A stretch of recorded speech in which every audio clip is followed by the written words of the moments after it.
It's all right, big fella. It's all right. Don't worry about it.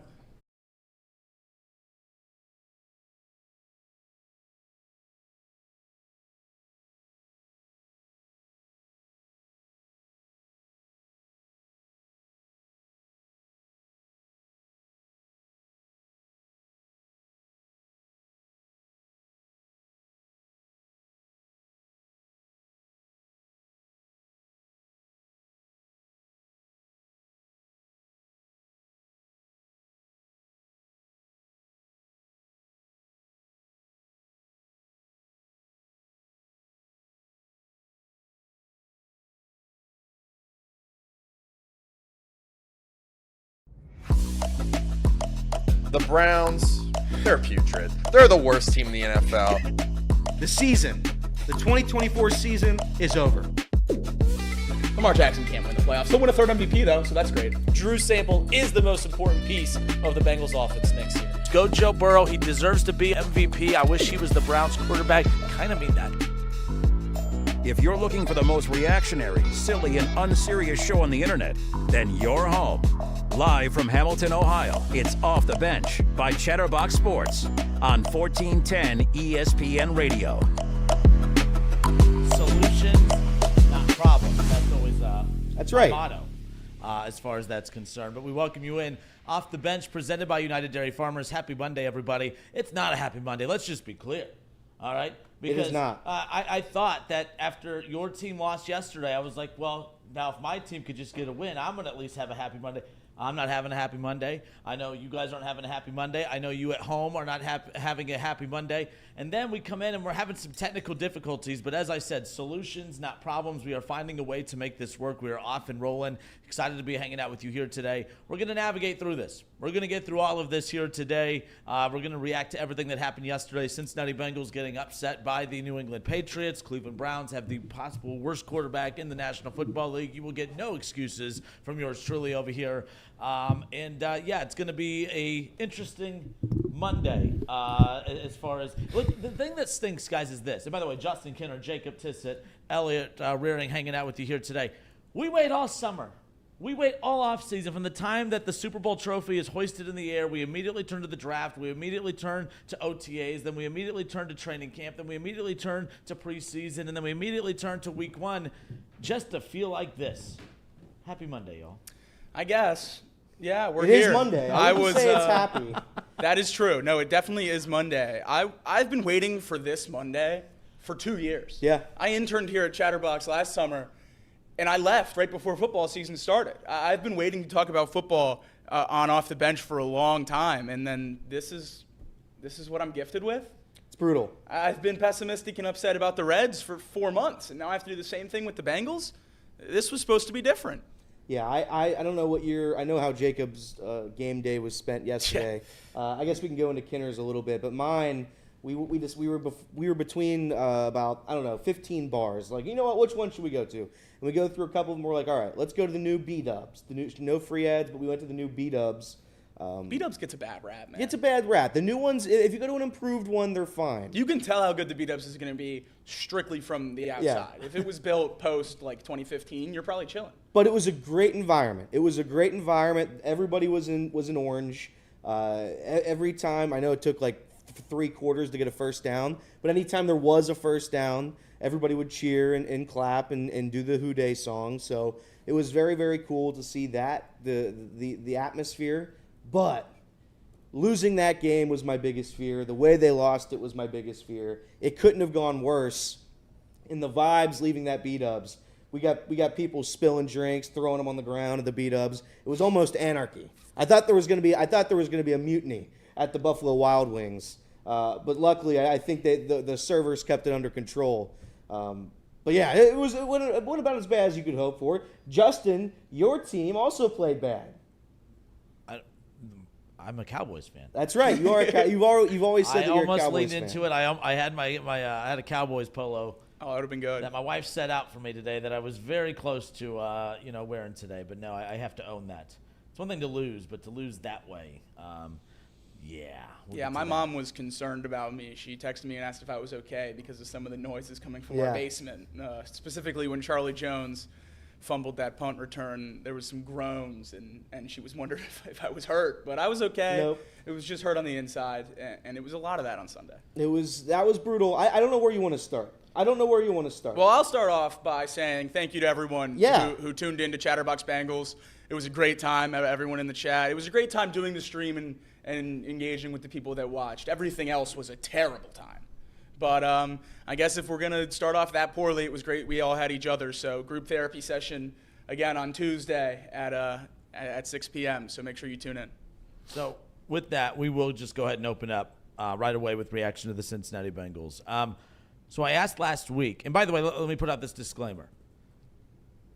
When you lose to the Patriots like that, there will be criticisms, and I'm just going to beat you guys to the punch. Deshaun Watson is the worst quarterback in the NFL. The Browns are overrated. The Browns stink. The Browns is the Browns, yada, yada, yada. Because I know what happens if I say anything semi-critical of the Cincinnati Bengals, it'll be returned with something about the Browns. So now that we've got that all out of the way, let's take a look at this matchup here. I'd asked this last week because as the week was going on, I'm not accusing you guys of this. I was doing it too.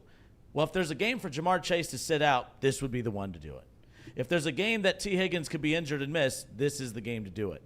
If there's a game where Joe Burrow just needs to, kind of get, some of the rust out after missing the second half of last season and, of course, rehabbing from an injury, this is the game to do it. And I think everyone, critics, non-critics, fans, non-fans, looked at this matchup and I think just completely disrespected and overlooked the New England Patriots, okay? And that's why I started asking on Friday, are we overlooking the New England Patriots? Because I had a feeling like something like this could happen, not as a hater, but we've seen weird things happen with this Bengals team in the past with slow starts. And we could say that this is a slow start, but there seems to be something different about this. I think this one seems different from an outsider's perspective with your guys' reaction, with Bengals fans' reactions, okay? 16-10, the final yesterday. The Patriots get a win on the road at Paycor.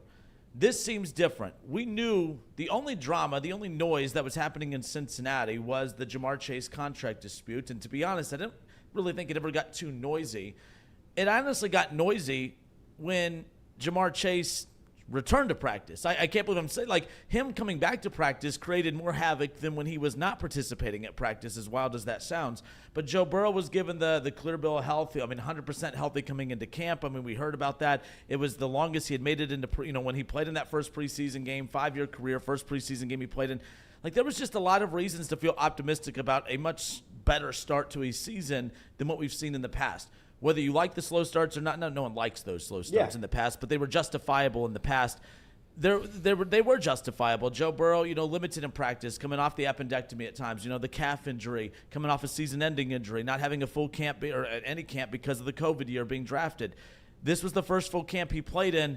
Joe Burrow is Joe Burrow, an MVP candidate, and that's the expectation coming in. I don't think anyone anticipated this. No T. Higgins, Jamar Chase, limited Jamar Chase, Jamar Chase under contract, no contract. This just seems different. I know that this team could turn it around. They could probably beat the Chiefs next Sunday, and we forget all about this. But this seems about as demoralizing of a Monday morning post-game one of a season that I can remember during this Joe Burrow era. This just seems different because it wasn't just Joe Burrow. It wasn't just the offense. It was the defense. It was the play calling and coaching. It was just a disastrous start from the top down. From an outsider's perspective, curious your guys' thoughts. Yeah, no, I'm much more worried about this than any of the other slow starts so far this year, and we have an opportunity against the Chiefs this Sunday to nullify all of those worries by beating Patrick Mahomes and the Chiefs, and everything would be back to being okay. But I think this is a lot different because obviously, like you said, Joe Burrow had the whole preseason. He was supposed to be ready. This team was supposed to be ready. Obviously, Jamar Chase was a big-time distraction. But the team was supposed to be ready. The core of guys was out there practicing as late as Thursday. T. Higgins said he was going to play and then obviously did not. So I think this is one of the more inexcusable starts yet for the Bengals, even though it seems to be a reoccurring theme. And at some point, I've been a Zack Taylor guy. I've been a big fan of this coaching staff, Lou Anarumo. But I think at some point we're going to have to point the finger at them because there's nothing else that I can think of that you can change other than coaching to blame for a slow start like this, because you made the switch to play the guys in the preseason, but you still only, dipped your toe in the water. You only went halfway in and only played him for a drive. You didn't get him any meaningful reps. And that was 4 weeks ago with the bye in week one of the preseason. You got to get these guys reps closer to the end of the season. The NFL average in week one last week was in the 180s for passing yards. Yeah. 180s. That's the lowest it's been in a long time. And I think it's because a lot of these guys aren't playing in the preseason. And we see it with many more teams other than the Bengals. But I think for the Bengals, at some point, the coaching staff's going to have to look themselves in the mirror and say, hey, we got to make a big change, because the little change, doing it the way we wanted it to do while still kind of just changing the appearance of the offseason by having that one drive with Joe Burrow, they still just did it the way they wanted to do it. Let's not get it twisted. They rested the guys they wanted to rest. They didn't play them in the preseason enough, and the same issues happened. So I think there's a big issue here with the coaching staff. Jamar Chase's first career touchdown against Minnesota in 2021. That was the last touchdown the Bengals scored in the first half of a week 1. Minnesota 2021 was the last time the Bengals scored in the first half of week 1 a touchdown. Really? It's on somebody. I don't know who it's on, and I don't want to really just sit here and blame Zack Taylor for everything, because I don't think it's all his fault. But preparation seems to fall under the coaching staff. I agree. And if they're not prepared every single year, if it's literally the same thing every single year. We all knew it was going to be a slow start. I don't think any one of us said or realistically thought that this was going to be a blowout. And that's a problem, because the Patriots aren't a good team. We can sit here and say their defense is underrated. Rhamondre Stevenson is an okay running back. The Patriots are projected to win like 4 games, 3 games. And you give up a game that you can't give up. Let's just say hypothetically you had the Chiefs week 1. I'd understand it. It was the Patriots. You got the easiest game you could get to start your season. And even if you're a slow starter, which the Bengals most definitely are now, you have to win the game. You have to find a way to win the game, and they couldn't do it. Offensively, terrible, and we'll talk about that in a second. Defensively, I don't think the tackling was great yesterday. You gave up a lot of long drives. Rhamondre Stevenson carved the defense. But it's a tough game to watch. It's a tough game to swallow here as you look down the Chiefs, who are 6-point favorites in Kansas City. I don't have a ton of positives. I don't think there's a ton of positives to be had here. I think the Jamar Chase stuff, unfortunately, has come into play. He caught 6 passes for 60 yards. It's a wide receiver 1. That's a guy we're going to pay. We're going to make the highest paid wide receiver in the league. We're just not going to call plays that involve Jamar Chase. 6 passes, 6 catches, most of them in the second half. I don't know. I really don't know who's at blame. I'm concerned with the way the offense is run. Joe Burrow yesterday, I saw the stat. It was the 3rd fewest pressures he's had in his entire career. And we threw one ball, 20 yards downfield. 1? That's what we're doing? I don't know, man. 21 yards for 170 yards, 21 passes for 170 yards. This isn't the offense that took him to a Super Bowl. No, and when you pay a quarterback $50+ million, you're not paying him to check down. What do we always make fun of Brock Purdy and even the detractors of Tom Brady when he was in New England? All everyone said was, oh, check down merchant and all that stuff. I don't want Joe Burrow to turn into that. And maybe that's whether it's a physical limited with the wrist, or if it's a mental block, or if the defense is truly just taking away the deep ball, which feels like that happens to the Bengals more than anyone in the league. I feel like every week we come around and we're like, oh, they just took away the deep ball this week. We had to do other stuff. That happens all the time to the Bengals, it feels like. At some point, it's on the offense to scheme around that. You have guys like Jamar Chase, you have Joe Burrow at quarterback, and you obviously believe that they're special talents, or you wouldn't entertain paying them, and then obviously you already have paid Joe Burrow. You wouldn't entertain that if you didn't think they were special. Then you don't put the ball in their hands. 4th and 5, down 6 at the end of the game, and you punt it away. Punt it away. Patriots just ice the game, and the Bengals lose. You have Joe Burrow at quarterback, and you don't put the ball in his hands. 4th and 1, driving. You throw a swing pass to Andre Yoshivas. All due respect to Andre Yoshivas, why are we going to extend Jamar Chase if it's 4th and 1 and we're throwing the ball to someone else in space? I have a lot of issues with how that game was handled yesterday, and I think they run deeper than just a slow start. I hope it turns around quickly, and I hope I'm wrong, but there was a lot of things that I saw yesterday that really have me nervous for the duration of the season. Justin Kinner, Jacob Tissett, Elliott Rearing with you here. This is Off the Bench. Reactionary Monday, no doubt about it. The Bengals lose 16-10, get upset against the New England Patriots yesterday. And, of course, it was just a dark day on social media yesterday for Bengals fans, no doubt about it. The thing about Zack Taylor, and I've always been a Zack Taylor supporter, even as a non-Bengals fan. Do I think he's a top 5 coach in the NFL? No doubt. But the way that fans always talk about him in the month of September is that, man, that he's just not getting the job done. My concern with that mindset is, at what point do you, and you guys did touch on Joe Burrow a little bit here, but like at some point the players have to be held accountable too. 100%. And if Joe Burrow is good enough in October and November and I don't think there's bad coaching in Cincinnati. I do think there was questionable calls yesterday. Just like if a player has a bad game and I say they have a bad game, it doesn't mean they're a bad player. Bad coaching yesterday, I don't think he's a bad coach. But if Joe Burrow's good enough to overcome, in your guys' eyes, bad coaching in October, November, December, then he should be good enough to overcome bad coaching. And I don't think it's bad coaching. But if you guys, don't give him credit, Zack Taylor credit in October, November, December when they turn things around, and we've talked about this, the perception of, managing with David Bell with the Reds. When they lose, it's David Bell's fault. When they win, it's the players overcoming bad managerial decisions. That's kind of what we do with the Cincinnati Bengals. Hey, when the Bengals win, it's in spite of Zack Taylor, but when they lose, it's because of Zack Taylor.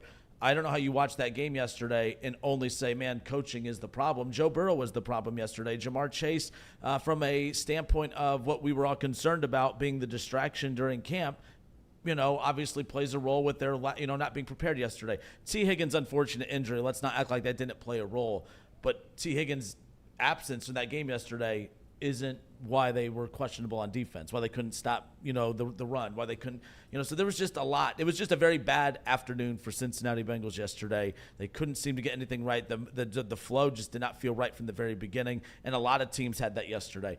But a lot of teams didn't yesterday. A lot of teams looked really sharp yesterday right off the bat. So not every team's the same. I completely get that. The season's not over for the Bengals. They're still a Super Bowl contender.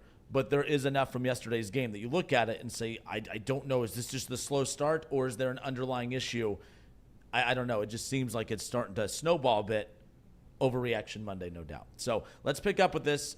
This is Off the Bench, presented by United Dairy Farmers. Justin Kinner, Elliot Rearing, Jacob Tissett with you here. Jacob Tissett, of course, part of Chatterbox Bengals. He had he had to sit through the game yesterday. You got to see his reaction, of course, and they got to interact with everyone post game. And he has to wake up and do it all over again here today. So we'll continue on with the Bengals reaction. We'll get to some of the comments in the chat, more Off the Bench when we come back. Again, a little bit of a different broadcast today, just having some technical issues, but solutions, not problems. We're making it work. We'll be right back.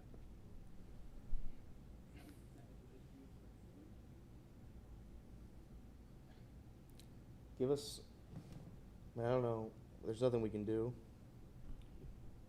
But let's come. I mean, we're people are still hanging out, so that's a good thing. So we appreciate it. But nonetheless, coming back in 5, 4, 3. I don't know why I did 5. We could just do 3, 2, 1. We gotta be quiet. Silence. Oh, Yeah. be quiet. So Shut up, Kinner. Shut up, Kinner.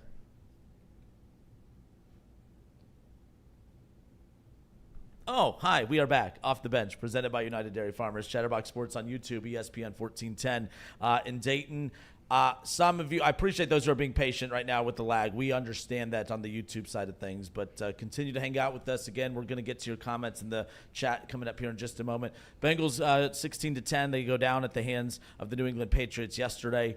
And congratulations, Meg, game with the Patriots. No one is congratulating him today. I completely get that. But Patriots played well. They came out. The one thing that I think we all forgot about is just how good defensively the New England Patriots are, and they are. That's a good defensive team. Completely get that. But Cincinnati, I think, played into that good defense and didn't play to their strengths at the same time.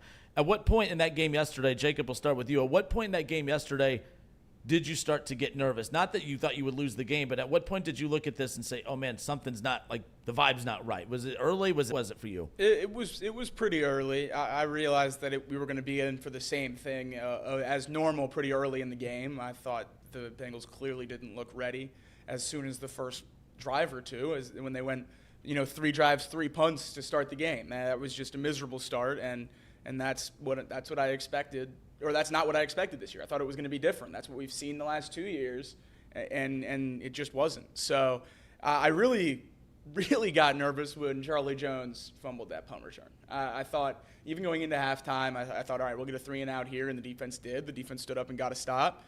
And then Charlie Jones coughs up the punt return, giving the Patriots the ball in scoring position right outside the 20, and And from there is when the loss really started coming into play Yeah. in my mind. I said, holy cow, we might actually lose this game. And I never in a million years expected that going into Sunday. I didn't know if we would cover. I didn't know if we'd blow them out. I certainly would have loved to see that.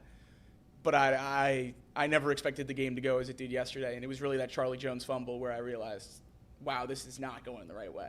Yeah, I knew pretty much, I want to say after the first 2 drives by the Bengals offense that it wasn't going to go our way. It didn't look like a team that was ready to play. You can get that sense pretty early on, and especially after you've seen it. I've seen them start so slow so often. Every single year they're starting slow. And I watched it yesterday, and the only first down we had for the first couple drives was a Joe Burrow scramble, which was called back due to holding.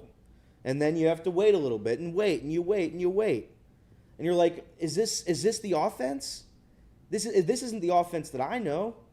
Joe Burrow's not throwing downfield. We're playing the check down game. We're not really running the ball. And it seemed like that was another issue where it was just so predictive. You'd run it on that first down, you'd get 3 or 4 yards, and then you'd attempt to throw a pass, it would go nowhere, and then the third down play would go nowhere. It was just it was so bad right from the jump that it was one of the more frustrating games I've ever seen, if I'm going to be honest. At no point did they look competent. I don't have any positives. I really don't. We can talk about the punter and make the joke. Make the joke all you want, but if this team wants to win a Super Bowl, we needed a better punter than Brad Robbins. Obviously, there's bigger issues right now to get to that point where the punter matters, but that was good to see.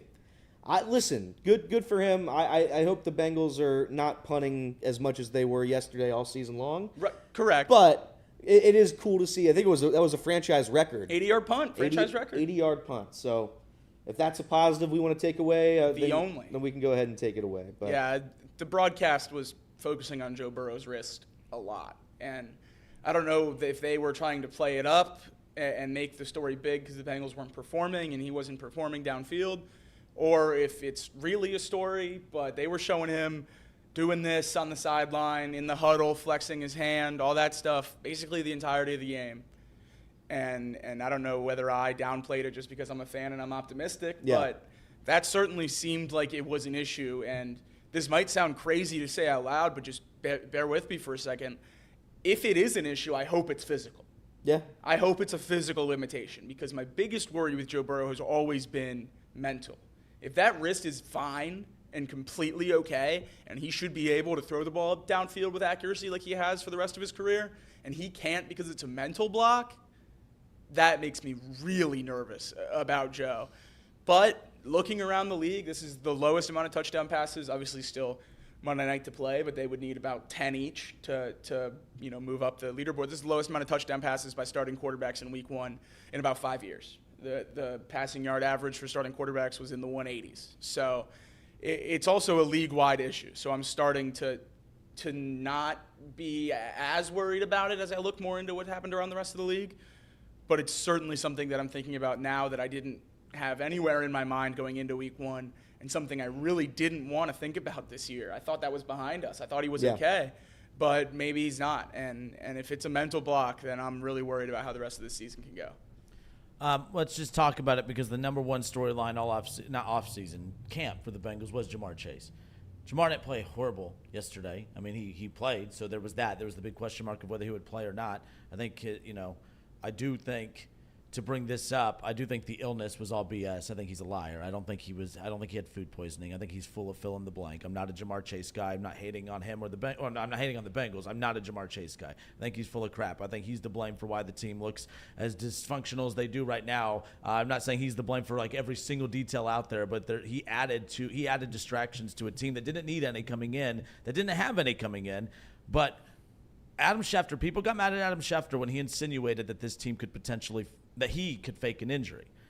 And he wasn't completely wrong. He was, people got really sensitive to that because it's Adam Schefter. Bengals fans don't like Adam Schefter. I understand that. But he was almost right. that was BS in my opinion. I don't think he had food poisoning. I don't think he was close to being sick. I think he needed to practice. I think there's a reason he practiced, and he practiced lightly last week, is because he needed to at least show effort that he was practicing so that he could appear on the injury report or appear to be sick on Sunday in case he chose not to practice. And I thought that's where it was headed. I was really expecting him not to play yesterday. Kudos to him for playing at the end of the day. Kudos to him for doing that. But how much of yesterday, and again, I'm not saying he's to blame for the defensive issues and the special teams issues and the play calling issues, but how much of yesterday is on his absence from camp, is on the distraction that was his sit-in/sit-out? How much of that do you guys put on him at the end of the day? Because, Elliot, this was your concern. If they win and everything goes well, we're not talking about it. But what happened yesterday is why we're talking about it at this point. The nightmare came true. I said that, you know, if he caught a touchdown, he had 9 catches, 110 yards, a touchdown, it would be nothing. It would be a non-story. He caught 6 passes for 60 yards. 6 passes for 60 yards. And I don't know how many of those were just checkdowns. There was the one catch downfield, one catch. I don't know. I think it certainly is coming into play. I think you're seeing it come into play. I think the Bengals, I don't want to say maybe had a different game plan. I don't know if they planned to play with Jamar.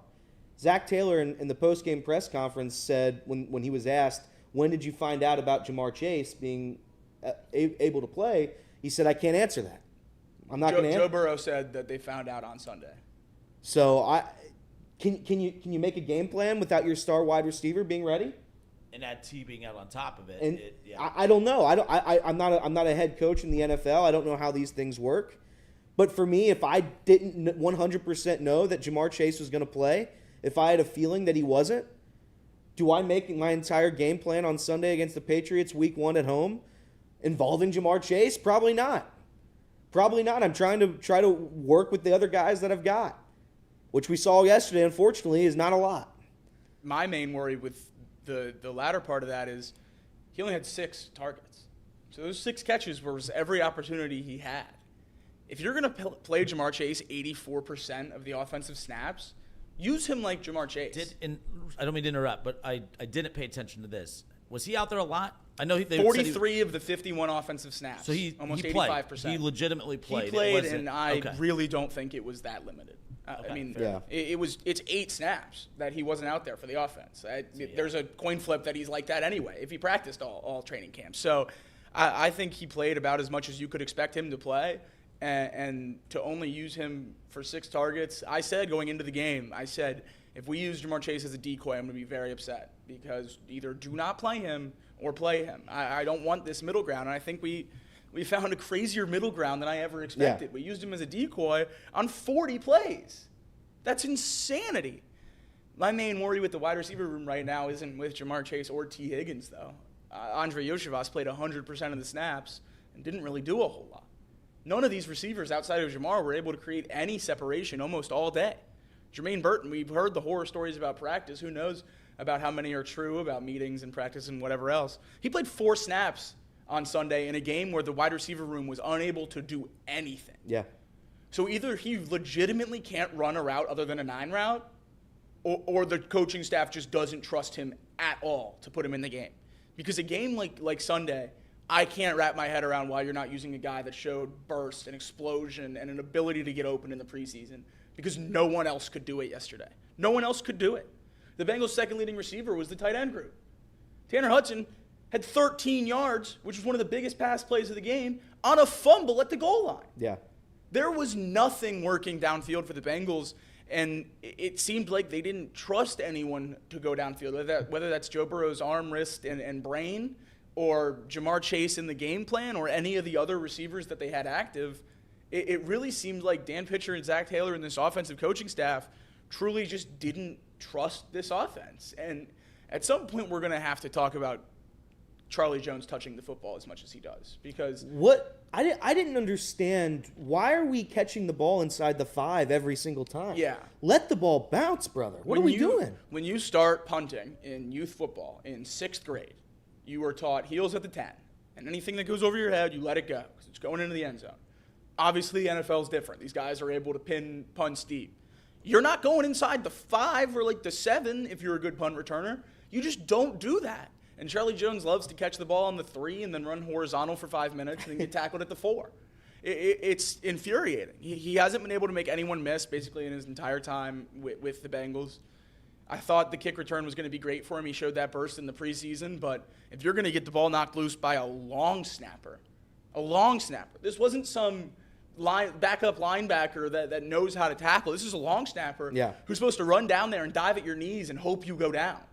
He knocked the ball out with a standard form tackle. Tuck the ball. Who's coaching these guys? Tanner Hudson's running like he's prime LaShawn McCoy holding a loaf of bread at the goal line. We're trying to win a football game here. Yeah. Let's pay attention.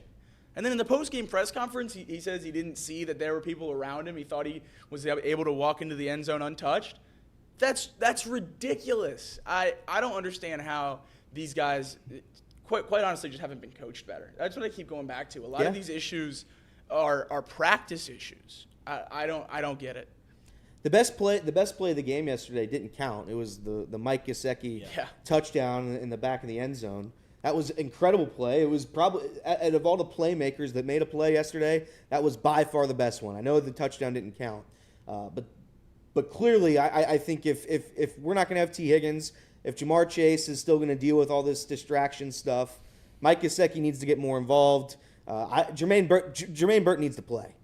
There's no other way around it. He legitimately has to be wide receiver 2 at this point, just out of necessity. I don't know when T. Higgins is going to come back. I don't know what's going on with that. I don't know what's going on with Jamar Chase. I don't know if a deal is going to get done. I feel like right now they're at a point where if a deal doesn't get done, this is not going to be a good season. I have a really bad feeling that we're not going to be able to fight through whatever that is. The Bengals started it. You got to finish it now. You have to. Do you believe get a that? deal done? I don't mean to stir the pot here, but I don't believe him when he said they approached him first. I do. There's zero benefit to them approaching him first. I know people say that they get him cheaper, but there's no other receiver that would have been paid after him that they would have. And I promise, I'm not trying to argue. No, yeah. I just straight up, I don't believe him because he knows that Mike Brown doesn't talk to the media, and Duke Tobin only talks once a year, and that's during a preseason game when he joins the booth. I think he's putting them in a position where they need to come out and either say, yes, we did offer him, or we did approach him first, or no, Jamar Chase is lying. That's just such a crazy lie to pull when it wasn't even a question. So do you believe him? I mean, I just don't. For me, I don't. I think he's playing a big card here. I think you have a reasonable point, and I don't necessarily know that I believe him, but I also don't think that he's lying. I think that's kind of like I don't know if I'm going to go one way or the other because he wasn't asked. Did the Bengals come to you with a contract extension? He volunteered an opening statement at his press conference saying that. That is such a crazy lie to pull and just pull out of thin air and put it in the media without ever being prompted that I have a hard time believing it's completely false. But it certainly could be a nugget. Maybe Duke Tobin walked into the lunchroom and said, hey, Jamar, are you interested in an extension 2 years early? And then Jamar was like, boom, hold out. Maybe it was as little as that, not an official offer or anything. But, yeah, I have a hard time believing that was completely a lie. But I also have a hard time believing Mike Brown, of all owners, is going to Jamar Chase 2 years early. That's kind of my point. All right, let's step away for a few moments. We got to go through the AFC North because why not? Because the Steelers are 1-0. Just as we all expected. Yeah, just as we all, Mike Tomlin, leader of men, has his team sitting atop the AFC North. I mean, typical, right? And I've been taking, I'm critical of your guys' team, and we could bury my team coming up here in a few. Fair is fair, no doubt about it. But a lot of interesting performances around Week 1 of the National Football League. We're going to talk about a former Bengal and Joe Mixon, who had one hell of a game yesterday, of course, with the Houston Texans. Josh Allen, how did he look without Stephon Diggs? We'll talk about that coming up, of course, and then we'll keep an eye on what else is going on. I know we still have the Niners and the Jets later on tonight. Aaron Rodgers, get to see him come back from an injury last year as well. So we have a lot more NFL to dive into. If we have time, we will touch on college. I know tomorrow we for sure have college on the docket, but we'll try to squeeze that in today if there's time. So plenty more to get into. This is Off the Bench, Chatterbox Sports on YouTube, ESPN 1410 in Dayton.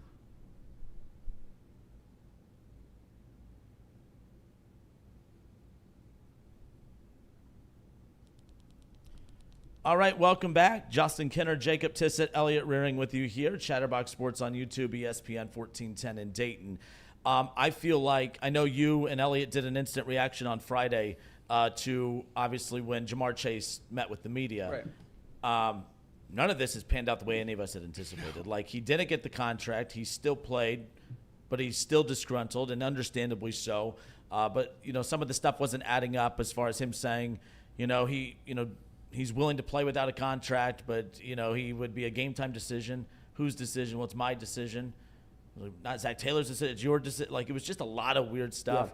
Yeah. And again, I know people are mad at me for my take on I do not believe Jamar Chase when he says that they approached him. That just doesn't – I mean, if you really strip it down and think about it from a Cincinnati Bengals perspective, that doesn't sound like them. That doesn't sound like Mike Brown's in no hurry to get anybody paid. Duke Tobin in the front office. And I got to give the front office credit. This is not like everyone – like the problem with the Bengals' perception around the league is that when things go really well, when you get the Ring of Honor, you get the indoor facility, there's a lot of things that they have done to fix a lot of the perception issues with the team. They don't get credit for that nationally. The only time the Bengals get brought up nationally is when – oh, look, there's this contract dispute. Bengals is the Bengals. I'm not a fan, but I know that's not fair either because this team has turned things around. They have been a different organization as of late. There is no doubt about it. But the one thing that has not changed is regardless of the fact that they have brought in really good players and they have taken care of Joe Burrow, but things continue on. You let Jesse Bates go. I understood that. All right, I understood why they did that. I understand why you're not bringing T. Higgins back. I don't understand what's going on with this Jamar Chase thing to a certain point, but one thing I do understand is that this front office has a reputation of, to the point to where I just do not believe that they approached him to get a deal done. But if this is his strategy to put them in position, are you going to call me a liar? Are you going to publicly call me a liar? Mike Brown, Duke Tobin, are you going to publicly call me a liar? Or are they going to come out and say, yes, we did, and now we have egg on our face? This is a very weird pivot in this entire saga because either the Bengals look, and if they did, and I'll have egg on my face, I'll apologize and say I was 1,000,000% wrong. I have no problem doing that. If that is the case, then they are wrong. Why do you approach him and hit that hornet's nest and then walk away like, what? We didn't touch it. We didn't do anything. That's a problem. But if he did lie and they didn't approach him, he's putting him in a position to either call their star wide receiver a liar or admit that, yeah, we mishandled this situation from the beginning. I'm fascinated to see, again, the next chapter of this because he's going to play against the Chiefs, but him playing is still a distraction at this point because there seems to be some disgruntled feelings still. Not only does he have to play because, he's our number one wide receiver, he has to play because if he doesn't play, we literally have nothing. Yeah. If I've seen the Bengals offense without T. Higgins yesterday, imagine taking both of them away. Then what are the Bengals? Because I don't know what they are without him, but I'll tell you this: they don't win the division and they probably don't make the playoffs. If wide receiver one is Andre Yoshivas, we've got an issue. We've got a big-time issue. So he's going to play. He's going to be out there. We're going to have to fight through this contract nonsense. I wish it was done. I wish it got done. I had a feeling it wasn't going to get done. It's just not how the Bengals operate. And maybe you're right. Maybe it is crazy to think that the Bengals reached out to him 2 years early or whatever it was, 2.5 years early. But I have a hard time not believing Jamar Chase. I don't think unprovoked he would have just said something like that and been lying. Because I do think you're right. I don't think anybody can call his bluff. I think the organization would look terrible if they did that. So, but then again, they look terrible for initiating it and not getting it done. So I don't know. I really don't know what to think of all of this. I just know Jamar Chase has to be better.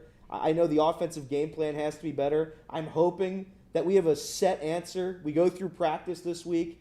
Zack Taylor knows Jamar Chase is playing against the Kansas City Chiefs at 4:25 this coming Sunday. I hope he knows that this morning. Yeah. Not on Sunday morning when we're trying to practice and make a game plan. He needs to know it today.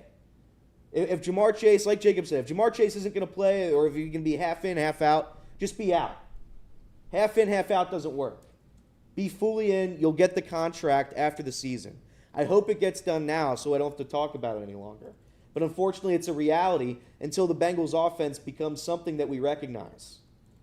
And we'll see. I don't know. I don't know who I believe. At the end of the day, you have to beat the Patriots at home. and they didn't.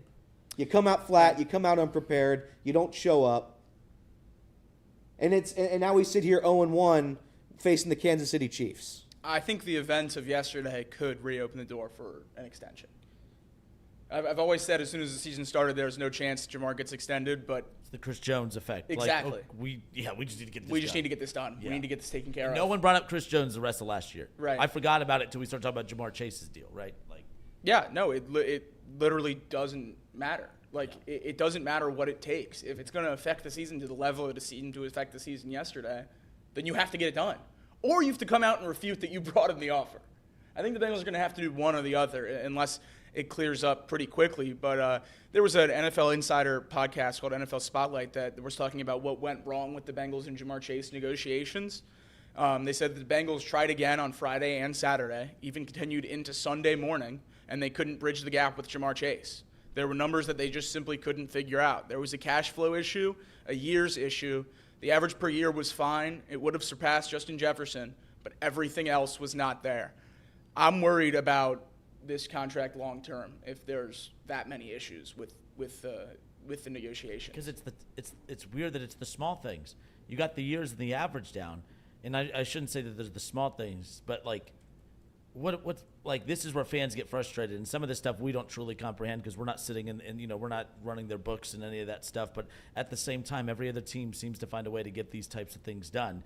This is Jamar Chase. This isn't like, you know what I mean? Like, I understood the T. Higgins decision, why they were skeptical to move forward. But even now, I'm like, you can't be out on Jesse Bates. You can't be out on T. Higgins. You can't be out on Jamar. You can't constantly be out on everybody that's not named Joe Burrow. And if the reports that came out during Joe Burrow's negotiations of, Joe Burrow wants his guys there, like, what promises did you give him to make him feel good about the future? Because there hasn't really been any things that the front office has done post him signing that contract that make you feel good that they're trying to build a core to move around moving forward. Look, I still think we're all overreacting to a certain degree because every year at this time, Bengals fans are flipping out. And then by October, everyone's coming at me, telling me I have egg on my face. They're telling all the naysayers and the haters that see, they just needed time to get going. Jacob, to be fair, you spent all summer saying it's not how you start, it's how you finish. That's right. But it feels weird right now, no doubt. Can I say something? No. Why are the Bengals the only team that do this? Fair. They're 1-5 in week ones under Taylor. 1-5. Yeah. And we're supposed to. The Kansas City Chiefs don't have this issue.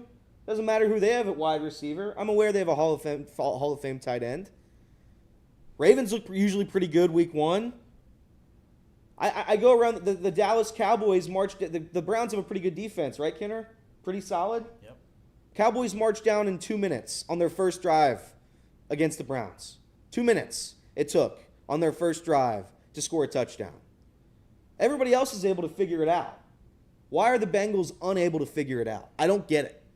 And we can sit here and say we can win 10 in a row. We can win 20 in a row. We can do it. Because they have done it, to be fair. They've come out in the second half every single year, seemingly, and they've been able to play better than they did at the very beginning. But being you can't just sit here and say, oh, well, they start slow. That's all right. They're a slow starting team. Nobody does that. Super Bowl contenders don't do that. It's us and the Colts. I don't. Yeah, I mean, and to be fair, the Colts are kind of I won't disparage the Colts. They've won a Super Bowl and the Bengals haven't. That's right. But what are we doing? It's every single year. Every single year we have to sit here and talk about, don't worry, week 7 they'll figure it out. Week 8 we'll really find our stride. You're playing the Patriots. You're playing the Commanders, the Giants, the Patriots, and the Panthers. We can't find 4 wins there. Yeah, we can't find 4. What happens if we lose this week? You start 0-2. You head to the Commanders in prime time. We feel confident. Commanders were able to score. They were able to score, 20 points yesterday? Yeah. Everybody else is able to score. Bears don't score offensive points. They still scored 24 points. The Pittsburgh Steelers didn't score a touchdown. They still outscored us. Everyone's able to figure it out, except for the Cincinnati Bengals, who have legitimate Super Bowl odds. They're a Super Bowl contender per every sports book ever. They're not ready to play in week 1. And that can't fall on anyone other than, I guess, the players deserve some blame, and then the coach. And you're right. Like, I know I said earlier, you got to hold the players accountable, but every other team that we talk about, the finger always goes to the coaching staff. I think Zack Taylor does a good job as head coach, but whatever he does in July, or July heading into September, all that, but like, I don't know, August into September. I mean, like, something's off. And to the staff's credit, to a certain point, they tried to mix it up. You know, they played starters in a preseason game. They've never done that in the past. You know what I mean? Like, they try to do some things a little bit different. But, you know, it is. Let's again. I don't want this to be just bashing them for the full show today. But I mean, they do deserve criticism, no doubt about it. And it wasn't just a Jamar Chase thing. It wasn't just Joe Burrow. Wasn't just the defense. It was from the top down, from the Bengals handling a Jamar Chase to Zack Taylor to everything. Is there anything that you looked at yesterday that you're like, all right, I like that part of the game, and man, once they get that going, that'll the run game. There has to be some positive for you guys from yesterday that you still feel good about. That all right, at least that was okay. What is it? The run game? Is it Moss? What was yesterday's takeaway from a positive perspective? That's exactly it. I loved Zach Moss. Absolutely adored what we saw from Zach Moss yesterday, because though he didn't light anything up, he didn't have any 50-yard touchdowns. He didn't go 30 carries for 150 yards like another guy that used to wear stripes. He played exactly how I wanted the Zach Moss signing to play, and that's important to me. We talk about a lot of the times, you know, how we need guys to step up in big spots, which is absolutely crucial. And would it have been great for Zach Moss to take his 9 carries for 120 yards and 2 touchdowns yesterday? That would have been splendid. But he took those 9 carries for 44 yards, almost 5 yards a carry. Every single time he got hit, he fell forward. Every single time it was 3rd and 1, 2nd and 1. We didn't give it to him on the 4th and 1, but we should have, because every time we did, he fell forward, he fought through contact, and he got the yard. This is stuff the Bengals haven't had for a long time. I love Joe Mixon, and the utmost respect to what he did in Cincinnati. He's one of the greatest running backs to ever put this uniform on. But for the last few years of his career, as soon as he was touched, he was going down. Yep. There wasn't a lot of extra yards after contact. Zach Moss showed that he can do that this year. Very, very excited for what he's going to bring to that backfield, because I think it's a great change of pace for the Bengals. I think it's something they haven't had in a long time. And Chase Brown only had 3 carries for 11 yards, and I don't know whether that's a lack of trust or it just didn't work with the system, because obviously when you're only running the ball 16 times, 4 of those being Joe Burrow, you don't have a whole lot of carries to split around in a 2 running back backfield. But I think he could be a good change of pace if we can get him rolling there. And Zach Moss showed that I think he can be a legitimate bell cow back on a Super Bowl team. A lot of other things need to change, but I was very, very encouraged by that signing. I was just surprised they didn't use him more. 9 carries, 44 yards. It's almost 5 yards a carry, and we're just not going to use him. That seems strange to me, especially in a close game like yesterday was. It was, 16-10. It's a touchdown game. You're able to run the ball. This isn't a thing where you're falling too far behind. The Bengals were always in the game. That's a fact. And I'm surprised they didn't, because he was absolutely a highlight. I think he made one bad play all game. Joe Burrow hit him in the chest and he dropped the pass. It was terrible. Outside of that, he was the lone bright spot on offense. Again, I'm gonna call Mike Gesicki a bright spot, just because I thought that catch in the back of the end zone was really, really cool. Really cool. I know it didn't count, but at the end of the day, I'm trying to look for something here. That's a hard one for me to be mad about, but I really feel like you should have held on to that. I think so too. I know it's a tough play. I know you're hitting the ground hard, but you're an NFL tight end. You got to make that play. But yeah, I didn't think the defense played terrible for what it was worth. The Patriots scored 16 total points. So I'm not going to sit here and complain about the defense today when we know what the issue is. Right now, it's the offense. So, all right, one positive thing heading in to the Chiefs matchup, because we beat up on this Bengals team a lot. Do you want me to? So, takeaway, like, pretend yesterday's game didn't happen. The confidence you had in this team last week, vibes about this team and what they have. Let's just assume T. Higgins isn't available. Assume you're going into this matchup without T. Higgins at this point. How positive do you feel? Again, we have a lot. There's going to be a lot of things that happen in practice. I'm just kind of curious where we're at on a Monday, because again, everything's going to change. Practices, a lot can happen this week. An announcement of a contract extension could happen today, and then morale is lifted, and then, you know what I mean? Like, less of distractions moving forward. As of right now, the vibes heading into Chiefs week is what? Not good. If we're looking for positivity here, you're not going to find it with me. But at the end of the day, if you want me to say something, it's that we still have Joe Burrow.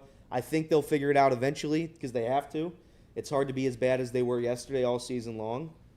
I think Jamar Chase is going to be back. I think he's going to be practicing all week. I think he'll be in the game plan from day one.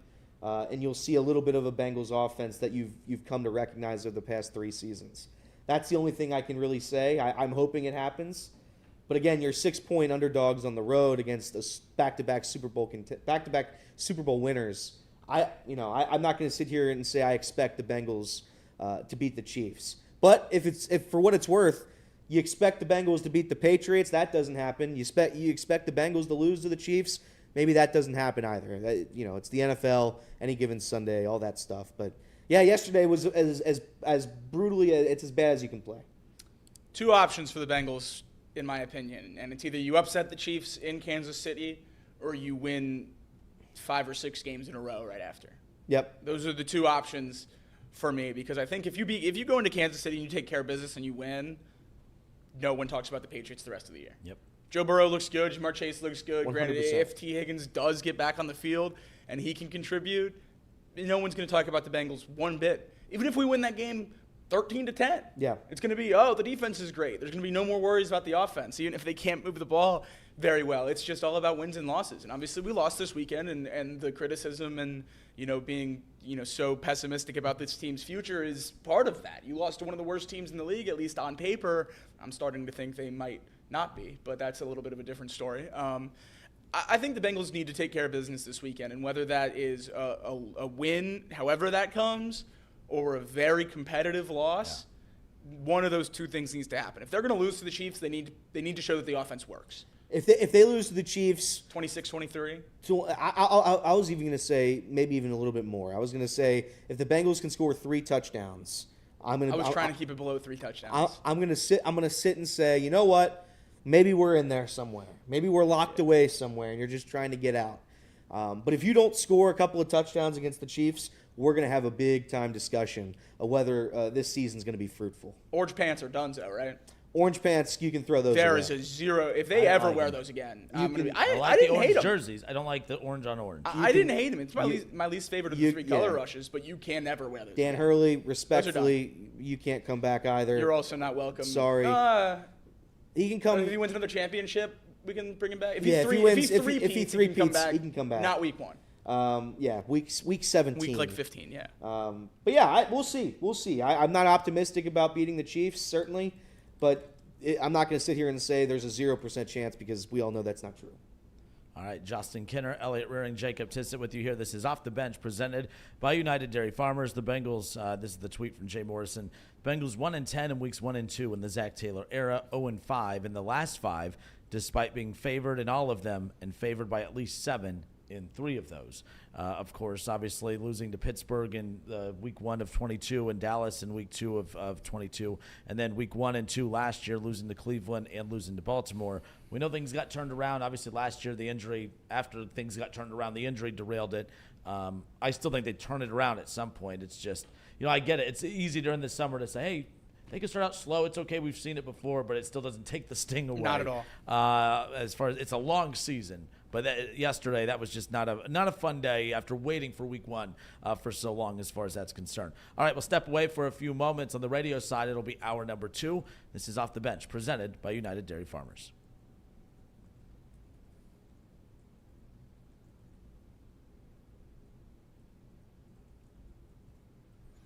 All right, guys, no Casey today, so I'm taking over. Big shoes to fill. There we go. First off, we got a super chat. Chad waits. I don't know how to put these on the screen, so you're not getting the whole kit and caboodle, but I certainly will read it for you. Burn the orange pants and the orange jerseys.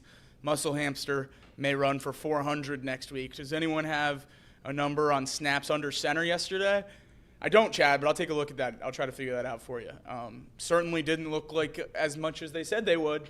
Said there was going to be more under center, and that didn't happen. First 3 drives, I know Burrow for doesn't sure. like playing under center, right? Hates it. Hates it. That's the issue. First 3 drives were all shotguns, so that's at least what I know regarding that. Now it's time for ad reads. Ad reads. The Bengals Report is proudly sponsored by Encore Technologies.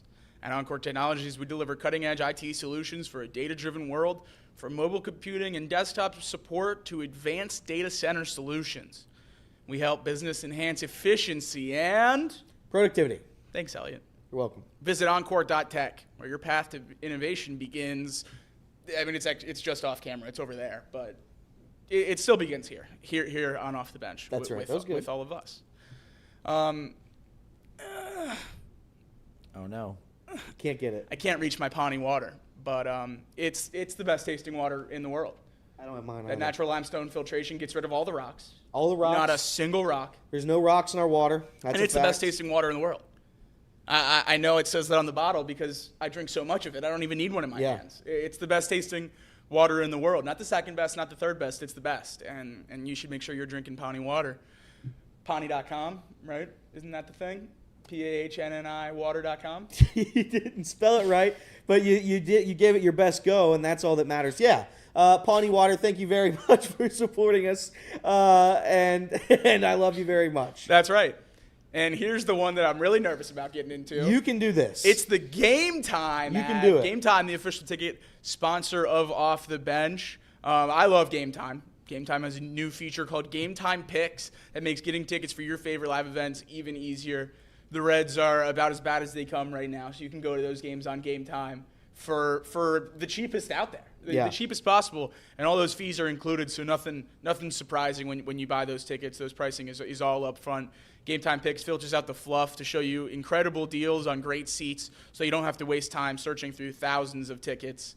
The super deals are phenomenal on GameTime. They tier all the deals on the app to show you the good ones and the bad ones, so that you don't get put in a bad spot paying too much for tickets. They're always about the user. The easiest app to use on the market, that's for sure. Yeah, I'm using GameTime maybe on Saturday to go to Kings of Leon.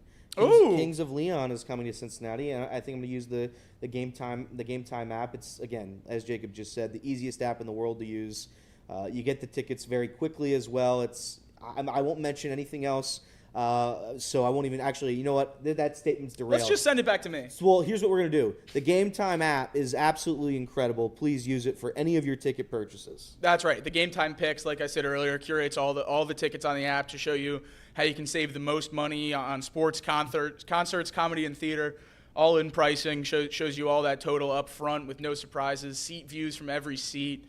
Take the guesswork out of buying tickets with GameTime. Download the GameTime app, create an account, and use code OFFTHEBENCH use code OTB. Sorry, use code OTB for $20 off your first purchase. Terms apply. Again, create an account and redeem code OTB for $20 off your purchase. Download GameTime today. What time is it? GameTime. What time is it? GameTime. Hey, Elliot, what time is it? GameTime. That's right. It sure is. Make sure you're using GameTime for all your ticket buying needs. Those are the ad reads. Any other housekeeping that we have to get to? Chatterbox Bengals, Tuesday night, 6 p.m. will be on YouTube, and that is now available in podcast form. Yep. Chatterbox Bengals, anywhere you listen to podcasts. Yesterday in post-game show is already up. Took me a long time to get that up because I screwed up recording it real bad. That's all right. So I had to go through the back way and get that, but it's up, it's there. It's week one for Go everybody. check it out. So. That's right. That's right. The Bengals weren't ready to play, and evidently neither was I. So we figured it out, and those instant reactions are up on podcast and on YouTube if you want to go check it out if you missed it live yesterday. And then new stuff coming Tuesday. We'll be more pessimistic about week one, and then hopefully a little bit of optimism going into week two, and then same thing coming to you on Thursday. That's at 7 p.m. Anything else? No, I think that's it. If that's it, then we'll go ahead and send it back to Radioland with no fancy stinger. That's right. 10 seconds of silence.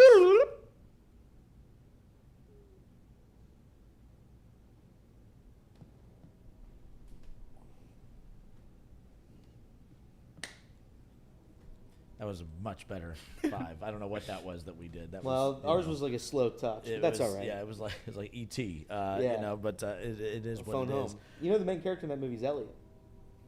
There you go. So, There just you in go. case you needed to know. Here's a fun fact for you since we're doing fun facts Love on fun Radioland. Yeah, I love fun facts. I saw a lot of memes about the Moneyball meme with Deshaun Watson. Yeah. He's an MVP candidate, $230 million, but the only caveat is he's bad at football. Jonah Hill's character. I saw this. This is good. Jonah Hill's character in Moneyball is I'm trying to buy time here while I'm looking up the Podesta. name. Jonah Hill's character in Moneyball is named Peter Brand, and it's based off a baseball strategist named Paul DePodesta, Close I enough. think. Close Something enough. like that. And he was the guy that brought the analytics into the Athletics. Yep. He has since moved on from the Athletics. I did hear this. Do you know where Paul is now? I believe he went to one of the greatest cities in the world. That's right. Paul works for the Cleveland Browns, and Mr. Moneyball was instrumental in the Browns' decision to trade for Deshaun Watson. To be fair, some of that. So yes, he was very analytical in how they put that roster together. He was not as for Deshaun Watson as what he is accused. The two guys he wanted. Okay. No, you're right, because I saw this go round, and I only know this because I was listening to a station in Cleveland on the way in. Podesta. It's not that he didn't want Deshaun Watson. He was pushing for them to go get a Kirk Cousins or a Derek Carr during that time. That they fit more of what that team was building towards. But yeah, Deshaun kind of stinks. I just thought that was funny because the Deshaun right now. Moneyball memes make their way around every year. Yeah, and we spent that first hour just laying into your team, so it's only fair that we just spend a quick minute on mine before we get to the Angel Reese news, because that's really what the back hour that's is about. what it's all about. Yeah. I was going to do this. Get to it. So we made some picks last Friday. Yep. I was just going to go over how those went. So Fair if it's enough. okay, I'm going to put. I have no idea. So I'm going to put these on the screen. We'll start. How with well did you do? And we'll. I have a feeling if you're bringing this segment up, Ellie Rue had a great day. No, I don't even know if I did. If I'm going to be honest, I just wanted to do it just because I knew we were talking about the game. Okay. This will be a good way to talk about some of the other games that happened in the NFL. Yep. So let's see. Let me know when that comes on the screen. Well, I'm impressed that we have graphics All right. right now. So shout out to us because I hammered that play yesterday. hammered it. I found money. Yeah, I went and found money to put it on the Underdog Cowboys. I didn't understand really because the Cowboys are an explosive offense, and I knew that bet was won when Dak Prescott signed his 4-year, $240 million deal. I actually doubled down when I got that notification. I knew it was over. I had money line. I had plus 2.5. I had alt line minus 6.5. I had every spread you could possibly. I had alt line minus 9.5. I had every spread you could possibly have for that game, and I hit them all.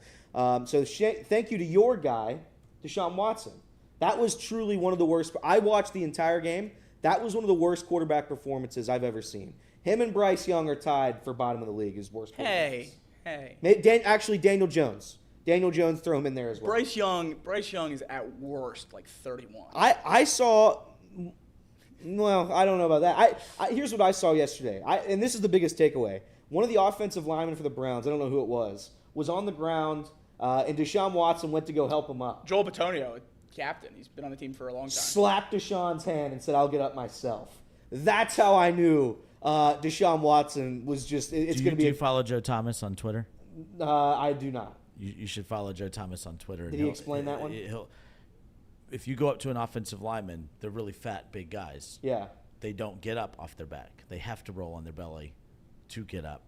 Not saying that they're big Deshaun fans. I think I got to put out fires. I think he would've let Jameis help him I up. think there's a couple other quarterbacks he might have let, at least maybe.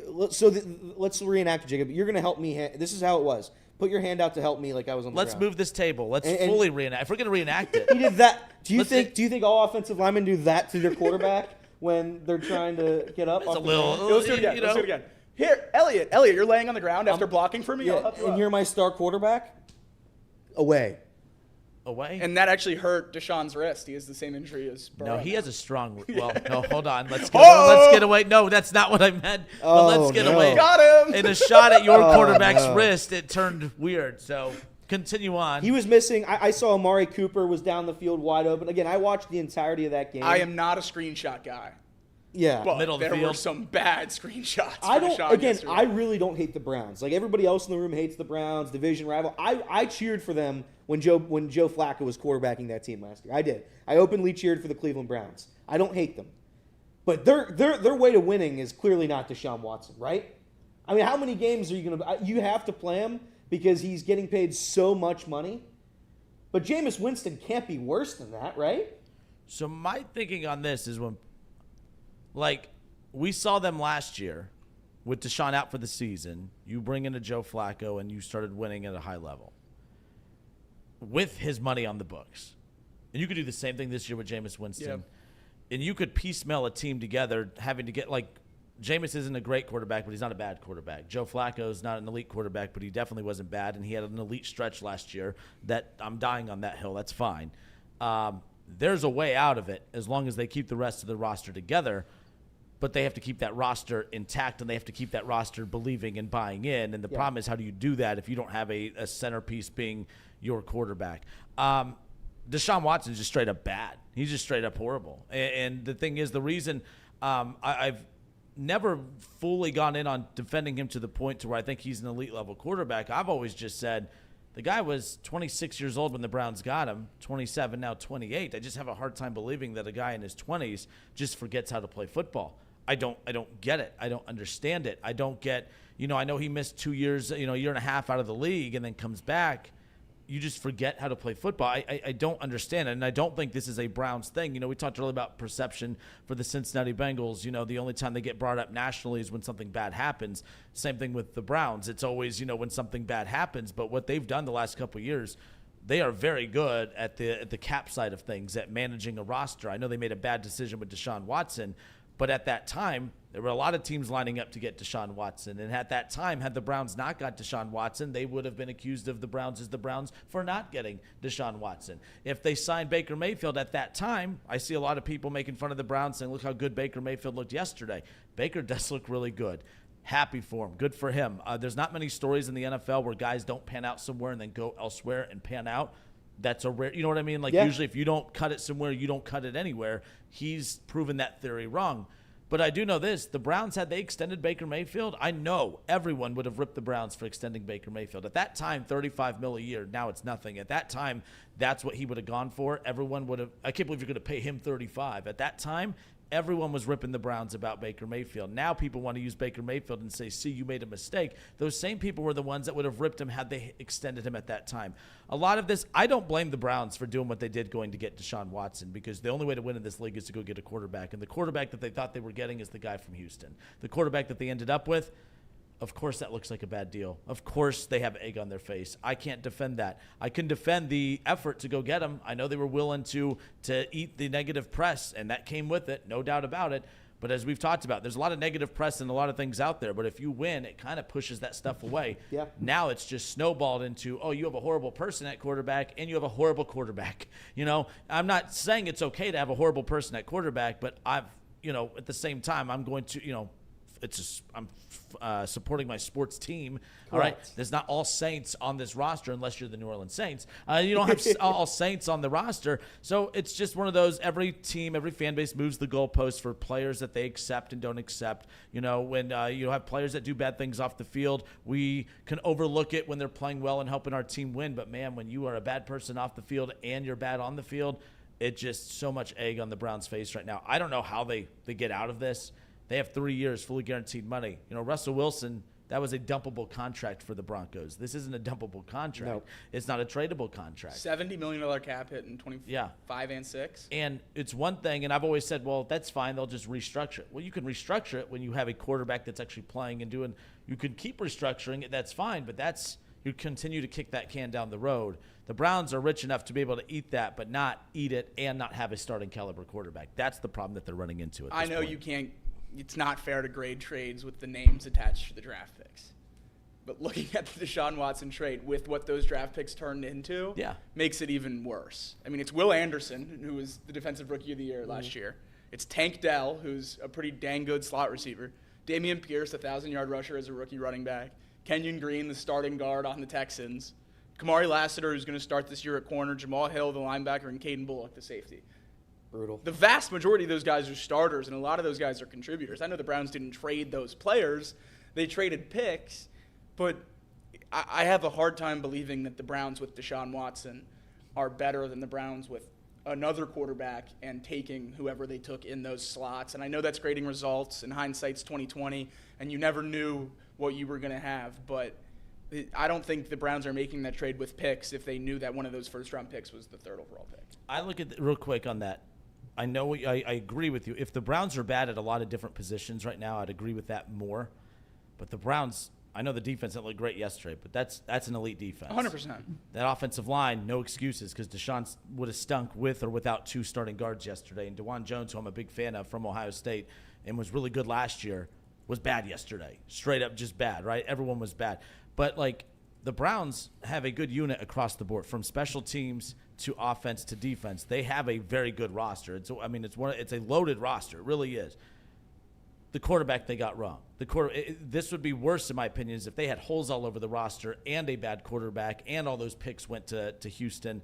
I think it makes it a little bit more serviceable that, hey, the Browns, at least without those draft picks, have put one of the best rosters in football together. Oh, yeah. They don't get credit for that, but I'm not feeling sorry for them. You chose to go get Deshaun. You chose to get the cloud that hangs over your franchise that totally negates everything. Amari Cooper is a great stand-up human being. Same thing with Nick Chubb, David Njoku, Myles Garrett. Like, these are good ambassadors of this franchise.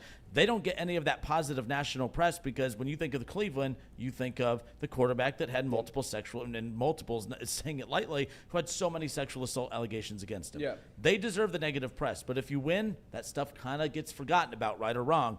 But when you don't win and you play as bad as you did yesterday, he deserves all the negative press that's coming his way at this point. You got to be the biggest Bryce Young hater in the world. Because if that doesn't work out, that's the only trade that has a chance to jump the Browns for the worst trade in recent memory. Because that one's certainly not looking great either. But, yeah, I know. A lot of people are – I think you just need to get over the trade. And not you. I mean non-Browns fans. Let's stop focusing on the Deshaun Watson part of it and realize that the Browns team's pretty close. They're pretty close. Yeah. You need a serviceable quarterback, and you got that last year in Joe Flacco. I think if you put Jameis Winston in there, you can start winning. You put Jameis in, they can contend for the division. Now, I'm going to look at the Bengals and say I'm still going to put them in that Super Bowl category. I know they don't look good right now, and there's some question marks, right? Jameis is not Joe Burrow. He's not Lamar Jackson. He's better than Justin Fields. We'll get to that in a moment.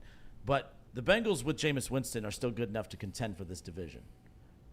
This Deshaun Watson, they're not even a wild card contender, and that's if the front office, if I've supported the front office for a few years, they've made a lot of great decisions. This roster is one of the best in football, but you can't build one of the best rosters in football and continue to have faith from players around the league that are willing to come to Cleveland now, and you can't keep that faith from those players if you're going to put Deshaun Watson ahead of everybody else. You have to eat that. I would respect the Browns so much if they just said, you know what, we made a mistake. Here's Jameis Winston. Go do it. The Browns eat that mistake. They'll still get made fun of. It's still the Browns, but they could at least save this season. I think if you continue to roll out that Deshaun Watson, you are going to lose not just respect from the hate. All the haters will hate on you even more. Your fans will give up on you, and I think players around the league will give up on it too because the players want to go play to Cleveland now because that owner will give them whatever the hell they want. Yeah.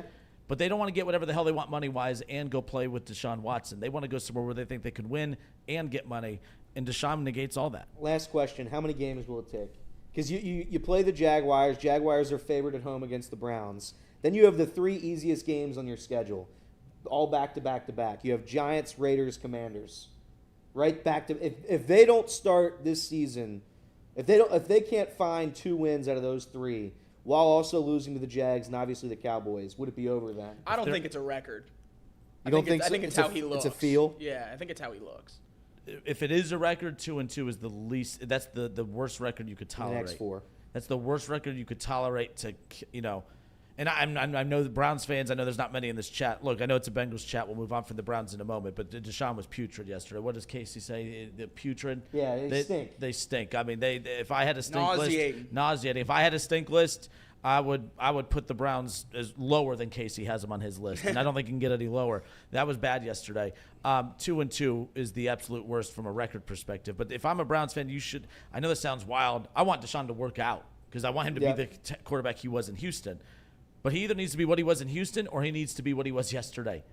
You know what I mean? Like it can't be the middle, if he returns to what he was in Houston, that's a win for Cleveland fans. If he's what he was yesterday, that's also a win for Cleveland fans because that forces the Browns' hand. When he does that, like that game against the Ravens last year, the game against the Titans last year, and then the front office sits up in their seat like, we got something, that just can, for every one of those games, it needs 3 or 4 bad games for them to finally make a decision. So I know this sounds wild.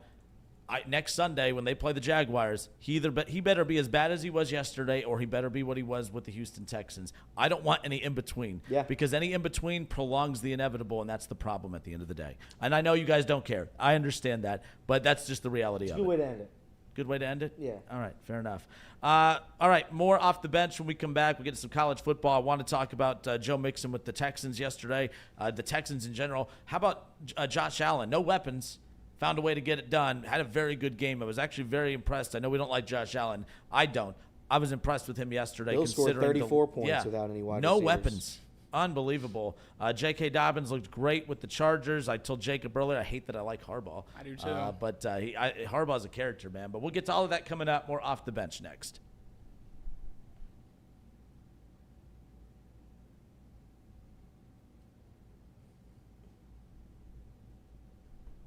Listen, the worst sports news I got over the weekend that you just ruined my whole weekend.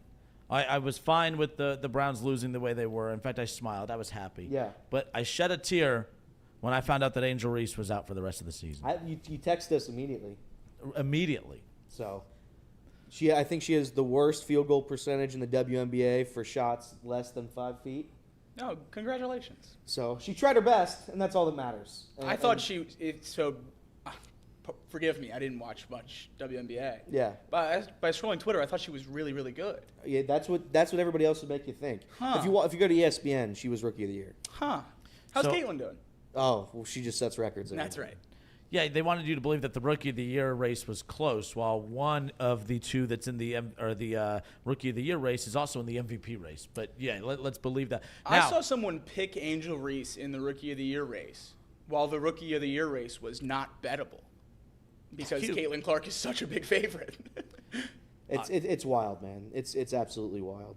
I will, not to change the subject too much, but obviously I'm not going to talk about the WNBA right now. And that's no disrespect. It's just I don't have anything to say. I didn't watch it, and I can't add anything to this conversation. But shout out to everybody because we're all having a good time. That's right. well, the only reason I brought Please. that up is Yeah. because Please. Let's extend no, it. hold on. Elliot sent me a text over the weekend. It was the headline of, or maybe it was Casey. He was one of you that sent it and said, "Hey," or maybe it's Jacob. It was, "Hey, we're going to open up with this, and we're going to talk about this the entire show on Monday." And this was before NFL Sunday. And then when the Bengals lost, and then when the Browns lost, I responded in the group. I'm like, "Yeah, actually, I think we are. Like, I think that's probably the safest bet at this point. Nothing positive for any of us to talk about today. So there you go. But the Browns and Bengals weren't the only two teams that played yesterday. Obviously, what's that? Well, I was just going to say, so I was going to run through some of these others picks. We don't spend too my much fault. time. Yeah. So first up, we have Titans versus Bears. Jacob? Never a doubt, really. that is a weird game. That game actually went exactly how I predicted it to go for the Bears to cover. Yeah. So I So- read that right. So yeah. I started doing a new thing with my bets, and I don't do it all the time. I just do it with the ones I really like, and I really like the Bears. Yeah. And I started doing 3 reasons why I think it's going to win, and then my 3 concerns about why I could lose. Sure. It was the exact opposite, because I want to see if I'm just hitting these bets for luck or like if I'm Yeah. actually. That one I was like, Caleb Williams will play great. The offense is going to score 20. The defense might struggle. The O-line will look good. Their O-line's putrid. Caleb looks like he stinks, and the defense and special teams is the best in the league. They scored 3 how many touchdowns they scored? 3. So Bears, they won 24-17. They didn't score an offensive touchdown. Caleb Williams went 14 for 29, 93 yards. They had 148 yards of total offense. Not great. But Jacob, you picked it right, so That's there right. you go. All that matters is if the money shows up or not. That was And a it weird. did. That was a weird game because and the Titans get off to a hot start, and I Yeah. like the Titans in that. And again, Levis, they're going to go as far as he takes them, obviously, and he looked really good to start. Was and that then the first ever mid-play surrender Cobra? I mean, what was that? Yeah, that pick. Yeah, when he on his. Yeah, it was wild. The interception was unbelievable. We also picked this one, Falcons versus Steelers. Across the board. Across the board. Never a doubt. Never a doubt. Remember Oh, wait, Elliott? they didn't cover that, right? No, they did. Okay, they never didn't. mind. You flipped because we all picked the Falcons. Correct. That method is undefeated. No, that you method don't. is never lost. It worked for the Bengals one too. Not that, I'm bragging about it, but it certainly did. Steelers, that team will be bad. Unfortunately, the Falcons, who I think Jacob and Casey both talked me into, We're they're in just the same they boat. just happen to be worse. I'm we could worried. imagine. I'm worried about the Falcons. But it's a lot of new additions. 1 week, first week, new head coach, new coordinators, new quarterback, new defense. Yeah. Michael Penix Jr. was smiling though. He was smiling. How long do I have to wait I don't know, but before I say I want Penix? I'm asking permission. I'm gonna say I'm not there yet. You got to go halfway through the year. You got to go halfway. I don't through the think year. so. You gotta go I halfway really through. don't think You so. really don't think so? Oh, I think it's like 3 weeks. Well, I think it's what's going to happen is the Bucs are probably going to win that division. I might The have Bucs been. looked really good. Yeah, I think Baker's really good. So I might be wrong on that. So shout out to me for getting that right, and I think we had one more. Oh, yeah, we did. And then we don't have to talk about this one. Yeah, brutal. So Yeah, that was. To be fair, we all said that Bengals. Oh, Vin Kinner. We all said we're taking Bengals spread and plugging our nose. So we knew it was stinky. nobody was confident going into the game. So We knew it was stinky. I said it. I've said it a million times. It was like I didn't think we were going to cover the spread. I even thought even less there was a chance we lost. Yep. Brian B wants me to mention the Cincinnati Reds, so I'll mention them real quick. The Reds lose the series in New York after sweeping the Astros. The Reds yesterday. Let's look at their box score. Did I watch this game? Absolutely not. But Jonathan India, 0 hits. Tyler Stevenson, 0 hits and a pinch hit appearance. Ellie did get a hit, so good for Ellie and a walk. 2 hits for Ty France, 2 hits for Santiago Espinal. I think he's hitting 500 Yeah, he's a god. since the All-Star break. You have Noelvi Marte. He added a hit. He's hitting 199. Good for him. Nobody else had a hit. Julian Aguiar, good start. 4 2/3, no earned runs. The rest of the bullpen, they did fine. No runs for them either, except for Tony Santillan. Shout out to Tony Santillan. That's your Reds update. They're 69-75 and 100 games out of a wild card spot. Good luck to them. I wish them well. Back to football though. So there was a couple other games that I was watching because I was obviously at the B-Dubs. There were a couple really good games at the time the Bengals were playing. The Dolphins, and I guess we'll talk about this for a second. The Dolphins stuff is wild. Crazy. I got the update that Tyreek Hill got arrested. I'm like, what's going on Are you here? a fantasy owner at all? I did not, thankfully. I had a couple friends who were freaking out. I mean, I can't imagine seeing my first round pick cuffed on the sidewalk going into fantasy week 1. That'd be miserable. Yeah. So I can't believe he got through that. He didn't get actual arrest. He didn't go to jail, right? No, he got a moving violation. I think it was either speeding or reckless driving, and then they let him go. They said that, or Tom Pelissero was reported that the only reason they thought they let him go was because it happened right outside the Dolphins facility. Yeah. And they were able to come outside and really explain the situation, tell him who he was, where he was trying to get to, that he was allowed to use that entrance and all the different stuff. Eerily similar to the Scotty Scheffler ordeal earlier this summer in Valhalla. Very, very similar. But anyway, the Dolphins come back. At no point did it look like they were going to win that game. I think the Jaguars controlled 3 quarters, and then Tyreek Hill scored an 80-yard touchdown, and it was over after that. And he had the coolest celebration. The Good for him. That was worth whatever fine they're going to give him. That was worth it. You mentioned the Bills, Cardinals. Cardinals offense looked very good without Marvin Harrison Jr. He caught 1 pass. He was wide open on a touchdown, and Kyler didn't see him. It was like Jamar in the Super Bowl. It was that wide open. Yeah. But DJ Dallas did score the first ever touchdown with the new kickoff rules. I went through that yesterday. Hate it. I hate it. I thought I don't know. I don't know how long I'm gonna have Join to me. Huh? Join me. I don't know. I don't know how long we're gonna have to just see it every time. I'd rather not see the little kickoff box. Let's just kick it off. No. Let's go back to the kickoff we've had for 150 years.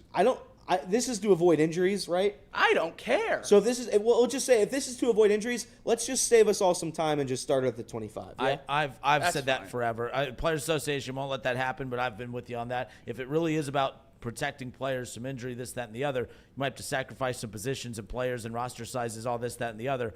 But what's wrong with after a score, all right, opposing offense, you just go right back out to the 25 and go. They won't change it, but I'm with you. We know the NFL cares a lot about player safety. That's why they flew Brazil. 10 hours to Brazil That's to play right. on a slip and slide. Yeah, that's right. And that surely didn't injure any star quarterbacks. No, right? not one of the brightest young arms in the game that everyone was excited to see have a breakout year this year. No. Hopefully the 13-hour flight was fun. Yeah, with an air cast on. I mean, who thought of that?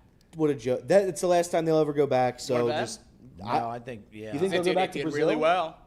It did really well. I don't think Did they'll it go do back well? to Brazil. I mean, I hadn't really looked into what metrics or whatever. That but field was the worst I've ever Terrible. seen. So And everyone wants grass, and then whenever you see you it, see him play on grass, Yeah. it's the worst thing in the world. I mean, everyone remembers the Chiefs-Eagles Super Bowl when that was a slip and slide on the paint, Yeah. and everyone was complaining about the same thing. And then you go back to turf, and it's much better viewing experience, but the ACLs are in jeopardy, even though there's no statistics to back that up. the Saints, they obliterated the Panthers 47-10.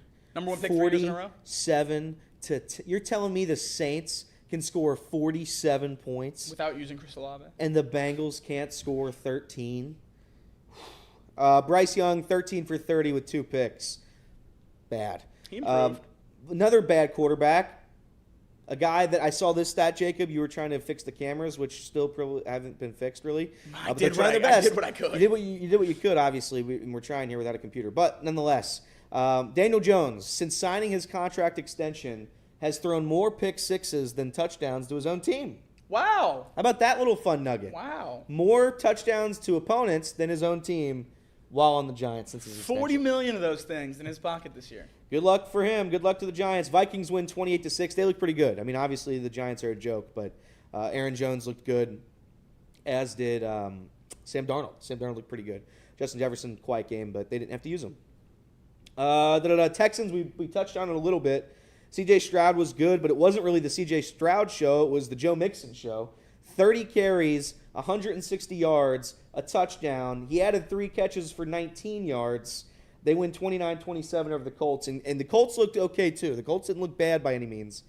The defense obviously didn't look great, but I'll tell you what, Anthony Richardson, if there was ever an Anthony Richardson day, go look at yesterday's game tape, and you'll be happy with that 100-yard bomb he threw. Do you guys that remember? looked incredible. You guys remember last week, 2 weeks ago, when I said I was out on Anthony Richardson? Yeah, you back in? That was such a lie. You back in? That was such a lie. I didn't watch the Colts game because I was doing the Bengals stream. Correct. And so that means I'm able to just watch the highlights. Boy, oh boy, if you just watch Anthony Richardson highlights, as long as he gets hurt by like week 10, I'm going to be in forever. Come on. Well, if he plays too long, you're going to realize that right. he's not very good. So that's important. One thing I did want to say about the Joe Mixon stat line, obviously you see 30 carries for 150 yards, and you say, oh, the Bengals certainly could have used that on Saturday. Yeah. The last time Joe Mixon had 30 touches with the Bengals was the 2022 Week 1 opener versus Pittsburgh. Obviously, we remember how that game went. He had 34 touches for 145 yards. It's never been about the production with carries for Joe Mixon. The issue has always been he's not going to have the carries in the Bengals offense to get the necessary production. Yep. We need guys that might be a little bit worse with higher upside, and I think that's what Zach Moss and Chase Brown give us. Is that the problem then? Like, because the Bengals' approach to things is very Big 12-esque. Yeah. And I don't know if that's a good thing. I don't think it's a good thing if Zack Taylor's the one calling your plays. I think it works elsewhere, so I'm okay with it. I'm not arguing. I'm just like, yeah, who I does understand. that? I Like, understand what you're saying. But who would you compare that offense to? I think it's pretty similar to Detroit. Okay, Because they use David Montgomery around the line, but Jahmyr Gibbs is a lot of short passing to accompany the run game, a lot of slot movement with Amon-Ra, which I think is how we could use Jamar. I wonder if I saw it on Twitter yesterday, circulating a little bit. I wonder what Ben Johnson thinks of like Hyde Park, Oakley area. Yeah. Raise a family, get a nice house. Yeah, it would be nice. Run a new offense. Moving on. You had the Seahawks. They won yesterday. What was that score? It was, I don't even have it in front of me, 26-20. Kenneth Walker, 20 rushes for 103 yards and a touchdown. Didn't look good in the first half. Second half, they kicked it in gear. Broncos scored a garbage time touchdown. Bo. Better know Bo. Bo leave. You look terrible. Bo leave. He didn't look very good, if I'm Let's being set honest. the number 12 pick on fire by drafting Bo Nix. Be smug about fake trading up all offseason. Then throw him 45 times. Yeah, that's not going to do it, unfortunately. But nonetheless, we have, after that, you had the Chargers beating the Raiders 22-10. Harbaugh's debut. J.K. Dobbins, 135 yards and a touchdown on minimal carries. A lot of that obviously was on one rush. But he's always been an injury away. Nonetheless, If Chargers. he can stay healthy, he's a special player. That's right. Chargers didn't look great, but, a win's a win. They got it done. They scored 22 points against the Raiders. Finally, you have the Rams. They fall 26-20 in overtime. I watched that entire game last night. I did have the Rams, unfortunately. I hate the NFL overtime rules. I hate them. Hate him. I hate them. And here's the thing. Obviously, the playoffs, it's different. They fixed it in the playoffs. Why not do it in the regular season? Because clearly the Rams' defense was just gashed yesterday. They were tired. They were exhausted. And it becomes if you win the coin toss, you win the game. I wish we wouldn't end games like that still. Well, you win the coin toss, you win the game, unless you're the Bengals against the Chiefs in the AFC Championship. That's true. Where we got to stop and then went to the Super Bowl. Sure, but again, I feel like if one side of the ball is just absolutely gassed. So the one thing I always, whenever the overtime debate comes up, and I think it's a good one to have because certainly there's validity in the argument that both teams should touch the ball, I think people just drastically diminish the ability to get a stop. Yeah? Stop them. Just play defense. There's two sides of the ball. You flip a coin to see which one you play. play it better than the other guy, and then go win the game. Yeah, that's fair. I can't argue that. But nonetheless, the Lions get a Week 1 victory against the Rams. It was fun. It was fun seeing the Boo Birds come out in Detroit. They put on quite a show. J-Mo. I'll give the fans in Detroit a lot of credit. They make it certainly a disturbance for opposing teams. Jameson Williams looked great. I think the league should be moderately nervous if he's going to look anything close to what he looked like at Alabama. Because if they can add a legitimate deep threat, a really scary wide receiver too, with Amon-Ra St. Brown just trolling the slot the entire time. I mean, he had 5 catches for 121 yards and a touchdown. One of those on a streak where he beat the DB so bad that the DB tried to tackle him, and he was 2 yards past the DB, whiffed. Yeah. And that's Tre'Davious White, a former All-Pro. So if he plays even close to the level we saw Jameson Williams at last night, and Amon-Ra can step it up a little bit, the Lions are a scary team. Shout out Jimbo. Shout out to them. So that's it for the NFL. I think I touched on most of them, if not all of them. But it was a fun day. It's always fun to see Week 1. It's good to see the witching hour come back. Shout out to Mr. Hansen. He put on a good show yesterday. I watched Red Zone towards the end. After the Bengals game, I had Red Zone on. I was locked in on the Bengals, obviously from 1 to 4. But I was hoping that this Week 1 NFL kickoff finally back. I was hoping by like 5 minutes into the first quarter, Bengals was going to be small TV. That was like my whole plan. I said, all right, well, it's the Patriots. We're going to get up 14, 10 zip. Defense is going to look good. Throw you on the small TV, get Red Zone cooking. I never even turned Red Zone on. I was too dialed in. That's brutal. That's brutal. But that's it. We had to segment 6 coming up next on ESPN 1410 Wing AM.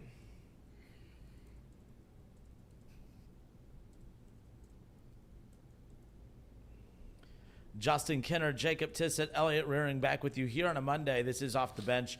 First of all, good job, boys. I know we had a lot of technical difficulties to kick the show off today. I'm not sure. It doesn't matter if it's lagging. It's still lagging, and we do apologize. The computer that operates these cameras is not in the building, so the cameras are struggling on the laptop, and we apologize. Thank you, everybody who stayed with us through 5 segments with all this lagging. I can't thank you enough, so we apologize. Hopefully it'll be fixed by tomorrow. Last thing on the NFL front here, just some takeaways yesterday. So I picked the Cardinals over the Bills in what I thought would be an upset yesterday, and it kind of started leaning that way. Yeah. Josh Allen was labeled as the most overrated quarterback coming into the season amongst his peers. I guess ESPN had polled GMs and players, or I think it was players around the league, and he was labeled as the most overrated quarterback in the NFL.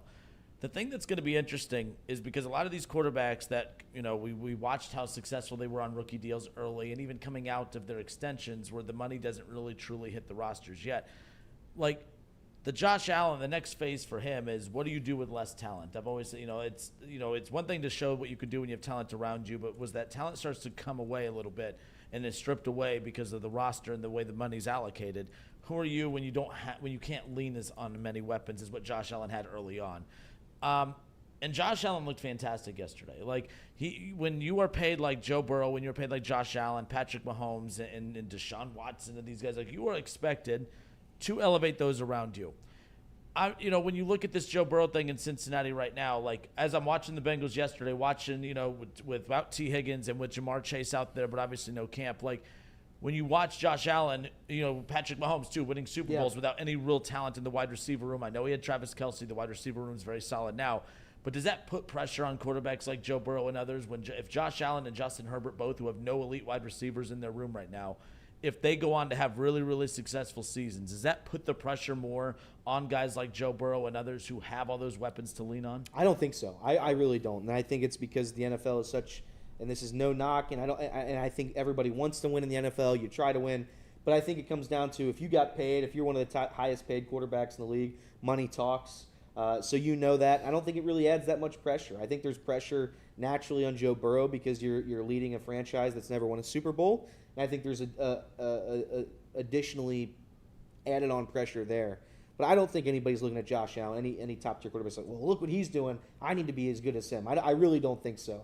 If you're one of the highest paid quarterbacks in the league, you're not looking at one of the other guys and saying, you know what, I need to play as good as him because he doesn't have enough weapons and he's still doing it. I really don't think that's how people operate in the NFL. I could be wrong on that, but I think what you saw from Josh Allen, and you touched it was a gutsy performance. That's a guy who balls out every single game. 4 total touchdowns, 2 in the air, 2 on the ground. And by the way, the rushing touchdowns aren't just like normal. He is diving. He is diving and helicoptering into these end zones. He's getting hit from both sides. Incredible. He is going to earn an MVP this year. I'm going to predict this. He's going to win an MVP this year. It'll be the most well-earned, well-deserved MVP award that's ever been given out.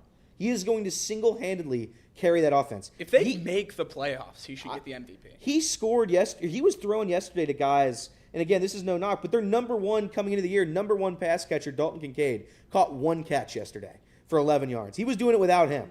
Shakir had 3 catches for 42 yards. Keon Coleman, 4 for 51. Mac Hollins was catching passes. Dawson Knox catching passes. Curtis Samuel, Ray Davis. Who is Ray Davis? Hey. I don't know who Ray Davis is. Kentucky legend.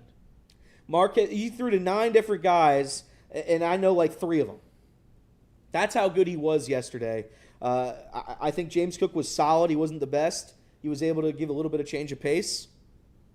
But he had 9 carries for 39 yards, Josh Allen, 2 touchdowns. 18 for 23 in the air, 232, 2 touchdowns. How do other players? No. But maybe front offices do. Maybe front offices look at that and say, how is this able to work and we're not able to score 13 points in the New England Patriots at home in an orange out, week 1, as top 5 Super Bowl favorites? How are we not able to do what he did? And I don't know. I really don't. I don't want to try to compare Joe Burrow to other quarterbacks yet. It's very early on. But I look at what the Bills did yesterday, and I look at the Bengals, and I wonder, do we have it? Do we have what we had 2 years ago? And I don't know. I really don't. I want to say yes. I want to be as optimistic as I can. But I don't know how you walk away yesterday not having a lot of concerns. Yeah. I didn't mean to take the Bills segment and make it a Bengals segment. No, but I think The tie-in's there, though. That's why, Yeah, going back to the original question of whether the lack of weapons and these guys succeeding is going to affect the view of Joe Burrow, I think you're right when it comes to how Joe Burrow is going to react to it. Yeah. I think it's a big deal when we talk national media, 100%, narratives, 1,000,000%, fan opinion, 1,000,000,000%. because, and this is a little nugget in the back of my brain. When does the Joe Burrow conversation turn into the Brock Purdy conversation? And we've already paid him. I heard it this morning. That's why I brought it up. That's what I mean. I think it's coming sooner rather than later if we don't figure it out fast. Because the last 3 years, we've been talking about, Bengals fans especially, have been talking about how great the Tyler Boyd, T. Higgins, and Jamar Chase wide receiver room is. How it's one of the best ever, 3 wide receiver ones, yada, yada, yada. And then obviously all the success that we had. Now you have T. Higgins out, Jamar Chase playing 1 game.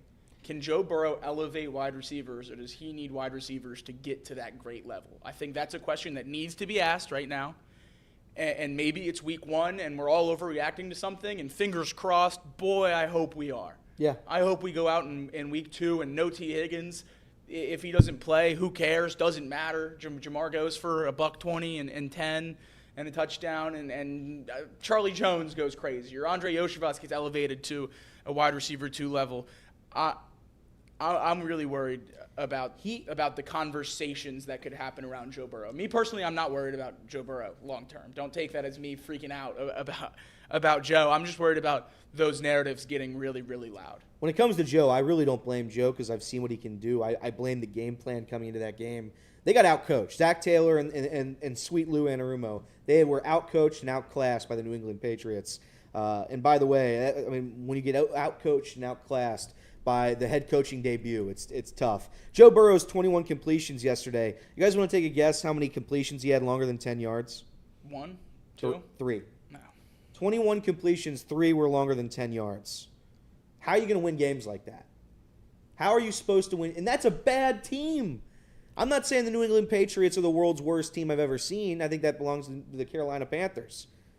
But they're not good. I don't know. Are you questioning the play calling there, or Joe Burrow? I'm questioning it all right now because he had 21 for 29, 3 completions longer than 10 yards. How is that possible? And Everett, you are right in the chat. When we have Tanner Hudson legit stretching out like Michael Jordan in Space Jam from this 10-yard line on trying to get into the end zone, that's not on Joe Burrow. Joe Burrow should have had a passing touchdown yesterday. Mike Gesicki should have held on to the football He threw in the back of the end zone. So he did in the same drive. So again, this is not as much I'm crushing Joe Burrow, but how is the game plan that we're not throwing to guys downfield? Jamar Chase, 6 catches yesterday. It's unacceptable. Well, let me ask you this, because I remember last year at this time, the same thing that was being talked about, Zack Taylor's play calling. I defended Zack Taylor because I actually thought Zack Taylor was doing the right thing with his play calling, because the whole scheme was built around the limitations of Joe Burrow coming with the calf injury at the time. I remember Jamar Chase was asked in a postgame last year, he was frustrated that he wasn't getting the ball more. Well, for Jamar Chase, I mean, because the Bengals were doing a lot of quick, it was a quick drop back and quick release, like get the ball to Joe Burrow's hands, move the, quick, dink and dunk type stuff. They were coaching around his limitations. We think Joe Burrow's healthy. People were questioning yesterday about the wrist. We could question the play calling, but is Zack Taylor doing the right? Is Zack Taylor secretly coaching around limitations due to that wrist? Is that what's going on? Because if that's the case, we can't get mad at Zack Taylor if that's the case. If he is doing what I think it would be more of a disservice to coach as if he actually doesn't have issues with the wrist, and then you hang him out to dry that way. We're speculating here. We're just trying to figure this out, because you don't sign Joe Burrow to that contract. You don't bend over backwards to keep Jamar Chase and go all in to bring T. Higgins back on an option or on the franchise tag, just to do dink and dunk type stuff. Are they coaching around his limitations right now if there's something there? No, because you saw it last year too. It happened last year as well. And maybe it all has to do with the injury last year. And maybe I'm wrong. But I just remember there were a couple games, the 49ers game. I know it's hard to pick the one great game they had last year and cherry pick, but he looked great in that game. Do you remember how down we were going into that game? Yeah, and he looked great. He looked fantastic, even against the Bills. It wasn't a great game against the Bills, but you win the game. He was serviceable. He could throw the football a little bit. Now this is what the offense has become. And not to mention that, Jacob mentioned it at the very beginning of the show, you have Joe Burrow. You pay him, I don't know how many dollars per year, 55 a year. Second most now. He's getting paid $55 million a year. There's 2.5 minutes left. You have all 3 of your timeouts. It's 4th and 5. I don't care where you are on the field. Clearly, they don't have faith in that offense.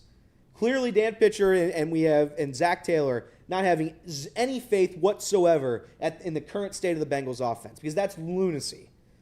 You can maybe talk me into it because, again, you have a punter that can kick 80 yards. Maybe he pins him inside the 10. You still have 3 timeouts and a 2-minute warning. So maybe you stop him, you get the ball back in better field position, still with maybe potentially at least 1 of your timeouts left. Maybe that's the thinking.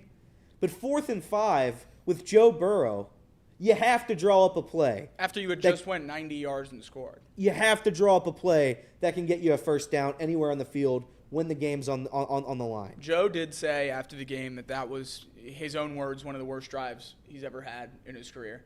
He said there were 2 open shots, one on first, one on second down, that he just missed. Yeah. That he saw on the iPad or whatever.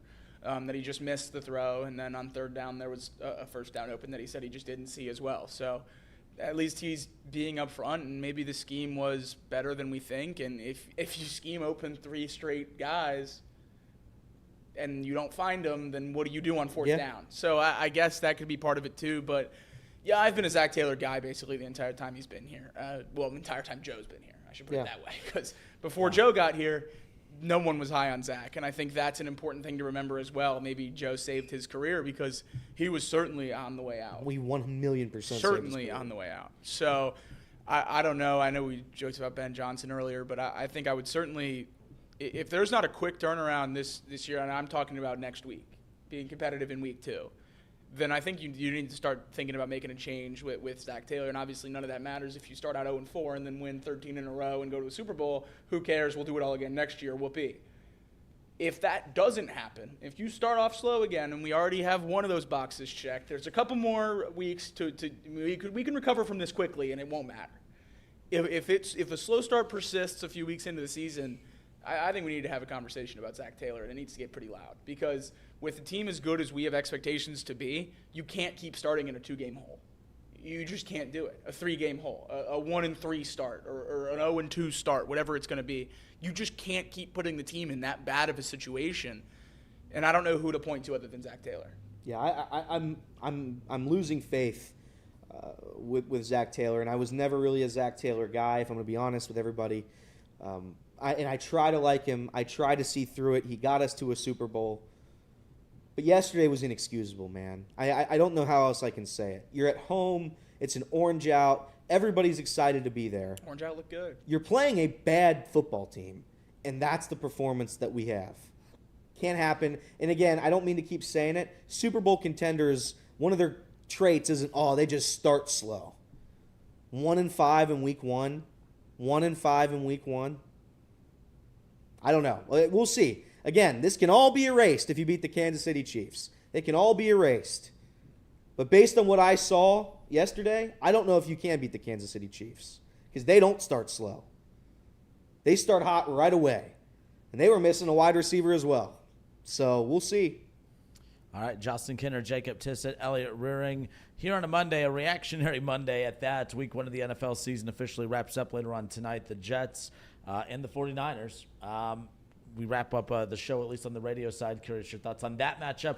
I'm kind of excited to see Aaron Rodgers. I hope he stays healthy. I hope that he's still the old Aaron Rodgers and not old Aaron Rodgers. I think the NFL is more interesting when the Jets are a talking point. I'm not a Jets fan, but Aaron Rodgers is a very polarizing individual. And I think when he's playing well, it's good for the NFL. And I'm very intrigued by Aaron Rodgers and the Jets because – I just the Niners, they bore the hell out of me. I'm over the Niners. The Brock Purdy thing is something interesting to keep an eye on the rest of the way. Is he going to play at a high level to earn that contract that's going to be coming his way after this season?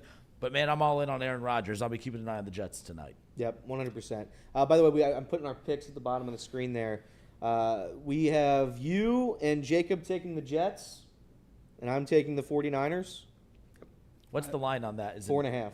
4.5, yeah. I'm going to go with the Jets. Yeah, I'm on the Jets.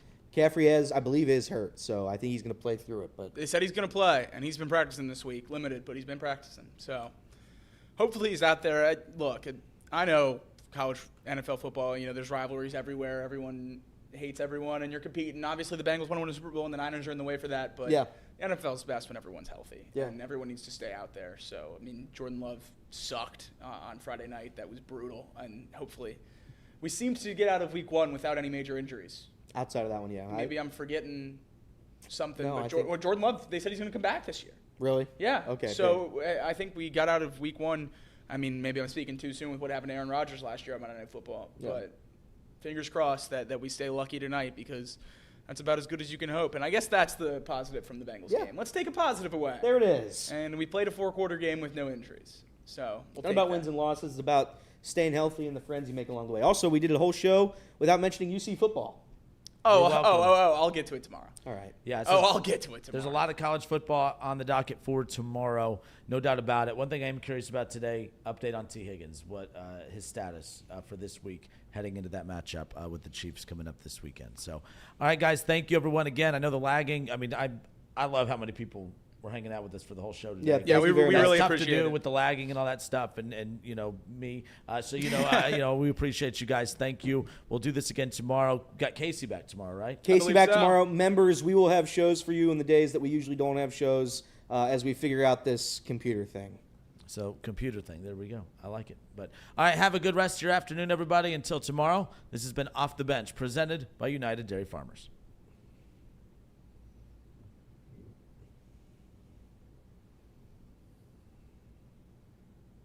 I love when I always silent wave to the radio audience. Yeah. It's they're not watching the YouTube. They can't see me waving them goodbye in the break. I am going to have to walk over there and turn it off at some point. Is that where it is? Yeah. Yeah, I guess that's it. It's out of Casey's laptop. No final. There's no hot mics in CB. We're wrapping it up.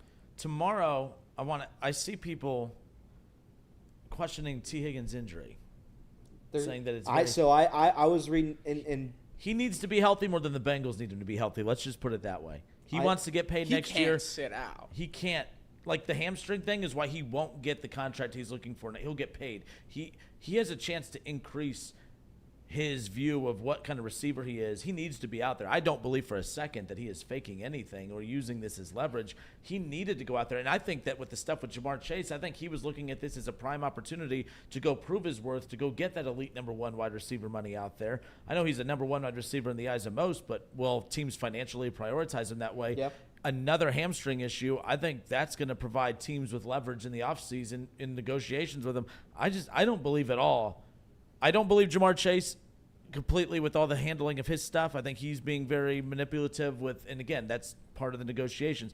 I don't think that's the case with T. Higgins in this. I think he needs to be out there. I don't think that he's trying to use his availability as leverage in this situation. He has no leverage. The Bengals aren't re-signing him, so we'll see what happens. Yeah, But I really hope he's just out there practicing. I didn't have any doubt. I just saw, and I won't specifically call out anybody, I just know he has a family member that's very active on Twitter, and she may or may not have put the eyeball emojis out there, and that's why I thought the way that I thought. I thought maybe there's something else do going you think on. you think that with T?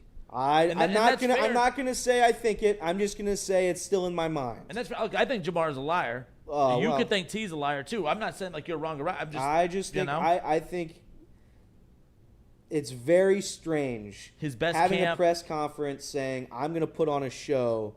I feel the best I've ever felt, and then the very next day he's out. Yeah. I think that's strange to me. Fair. Now, again, that's just my opinion. He could be very, very hurt, and I'm very, very sorry for even thinking this.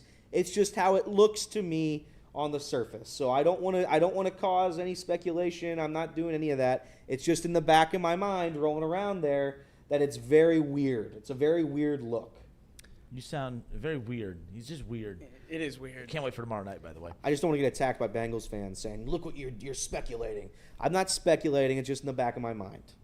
People should speculate. You shouldn't always take athletes and that's ownership also at their word. quite literally our job. Yeah. Is to sit up here and speculate. So we'll keep doing it. I'm not here to pile on T. Higgins, but you are too? scrolling. No, I'm not. I'm not here to pile on. We're T. not Higgins. doing We're that. not doing that. But if we were to do that, yeah. I think a lot of the things that happened Saturday would lead me to believe that that's a possibility, even though I thought it never was. But scrolling Twitter now, there's some X.com. There's some more just nuggets coming out about the Bengals team. Obviously, as snap count data and all the different PFF and everything comes available as the day goes on. Sam Hubbard played 50 snaps at edge rusher yesterday. Joseph Osai played 12 with 3 registered pass rushes. Trenton Irwin ran 22 routes yesterday. Jermaine Burton ran 1. What's the team's lack of willingness to get young guys reps? I don't get it. And I understand the issues with Burton and practice and routes or whatever. Maybe he's not prepared. He doesn't know the plays. Spoiler alert, Zack Taylor. The guys that are prepared to know the plays didn't look very good. Is he the Coach Thibodeau of the NFL? He might be. Yeah, he might be. Young players. I don't know. I think you just have to give these guys a chance. And if you're not going to do it yesterday, when do you do it? The guys weren't getting open, and the defensive line wasn't getting a pass rush. Yeah. And you don't put Osai in, and you don't put Burton in. Yeah. I don't know when you do it then, and that's really my main gripe with the coaching staff now is I think they're so set in their ways because they have the Super Bowl appearance. They have the AFC Championship back-to-back appearances. They're so set in their ways that it doesn't matter if you start slow, we're going to be fine, that it's going to take us not being fine for them to make a change. Yep. And last year they can justify it as just Burrow got hurt, even though I don't necessarily know that that's the case. We would have been looking at that slow start if Burrow was healthy at the end of the season, like whether we're in the playoffs or out of the playoffs or whether we're talking about division champion, non-division champion. That slow start mattered last season if Burrow would have been healthy. I think they got an easy cop-out last year. Yeah. And I really hope they get an easy cop-out again this year. And I'm not talking about an injury. I'm talking about him turning it on and being the quarterback we know he can be and roll and make the playoffs and dominate. But I don't know. I don't think they're going to make a change until they're forced to, and I don't think they'll be forced to until it goes really bad. Yeah. We'll see. Your 0-6 prediction. I don't like that you're making it seem like I wanted them to lose. I know, but I have to make the joke until they win a game. That's fair. I said 4-2 after the first 6 weeks. I don't care how you do it now. Just win 4 games. Win 4 games in the next 5 weeks, and we'll call it a day. That's it. Everybody have a very... Well, I mean, you guys have 2 more minutes while I want to send everyone out with this. I find it's a Dion thing. We'll set up for tomorrow's show. You know that Dion has forced the band at Colorado to play Shador's rap song every time he scores a touchdown instead of the band director's wishes of playing the fight song. That's awesome. I love Dion, dude. I just love it. Can I ask a question? Go Buffs. And this is a bad way to end it, and we can talk about it tomorrow. Injuries. Would you rather the Bearcats? And this is obviously a me question because I'm the only Bearcats fan here. Would you rather the Bearcat? Yeah, and Jacob. Would you rather the Bearcats be what they are now, have a bad coach, have a team that's underwhelming, but nobody hates the Bearcats except for Jacob? Nobody hates the Bearcats. Or would you rather be Colorado, kind of a loser program, doesn't really have a lot, you bring Dion in, you have a bad team, and they hate you? Would you rather be bad in teams? So what I'm saying is, would you rather be bad with Dion or bad with Scott Satterfield? Would you rather only have your own fan base hate you or Yeah. every fan base hate you? That's what I'm saying, and I don't know. I don't know. I'd rather be bad with Dion. I really do. Okay. Again, Dion, associated with Dion's brand, as dumb and silly as Yeah. that sounds, but bad is bad no matter what, right? Like, Cincinnati's at least being talked about.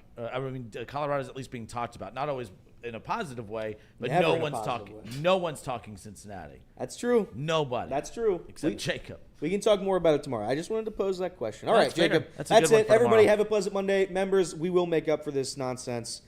We apologize. We will be back tomorrow. I blame Casey. I'll blame somebody else. But here we go. That's it. Everybody have a great day. God bless America. I don't blame Casey.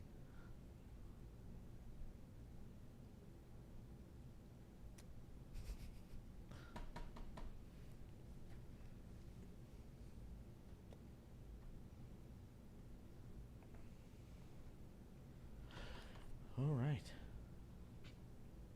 Guys, Are we still going? we sure are. We still going? Yeah, this thing won't let me click the stream. Oh my God, it's a show that never ends. See if you can get this to go. What do you mean? The VMix.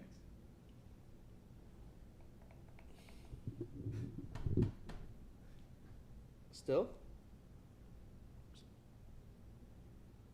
Keep it going. Everett says keep it going. This is the show that ended it on never YouTube.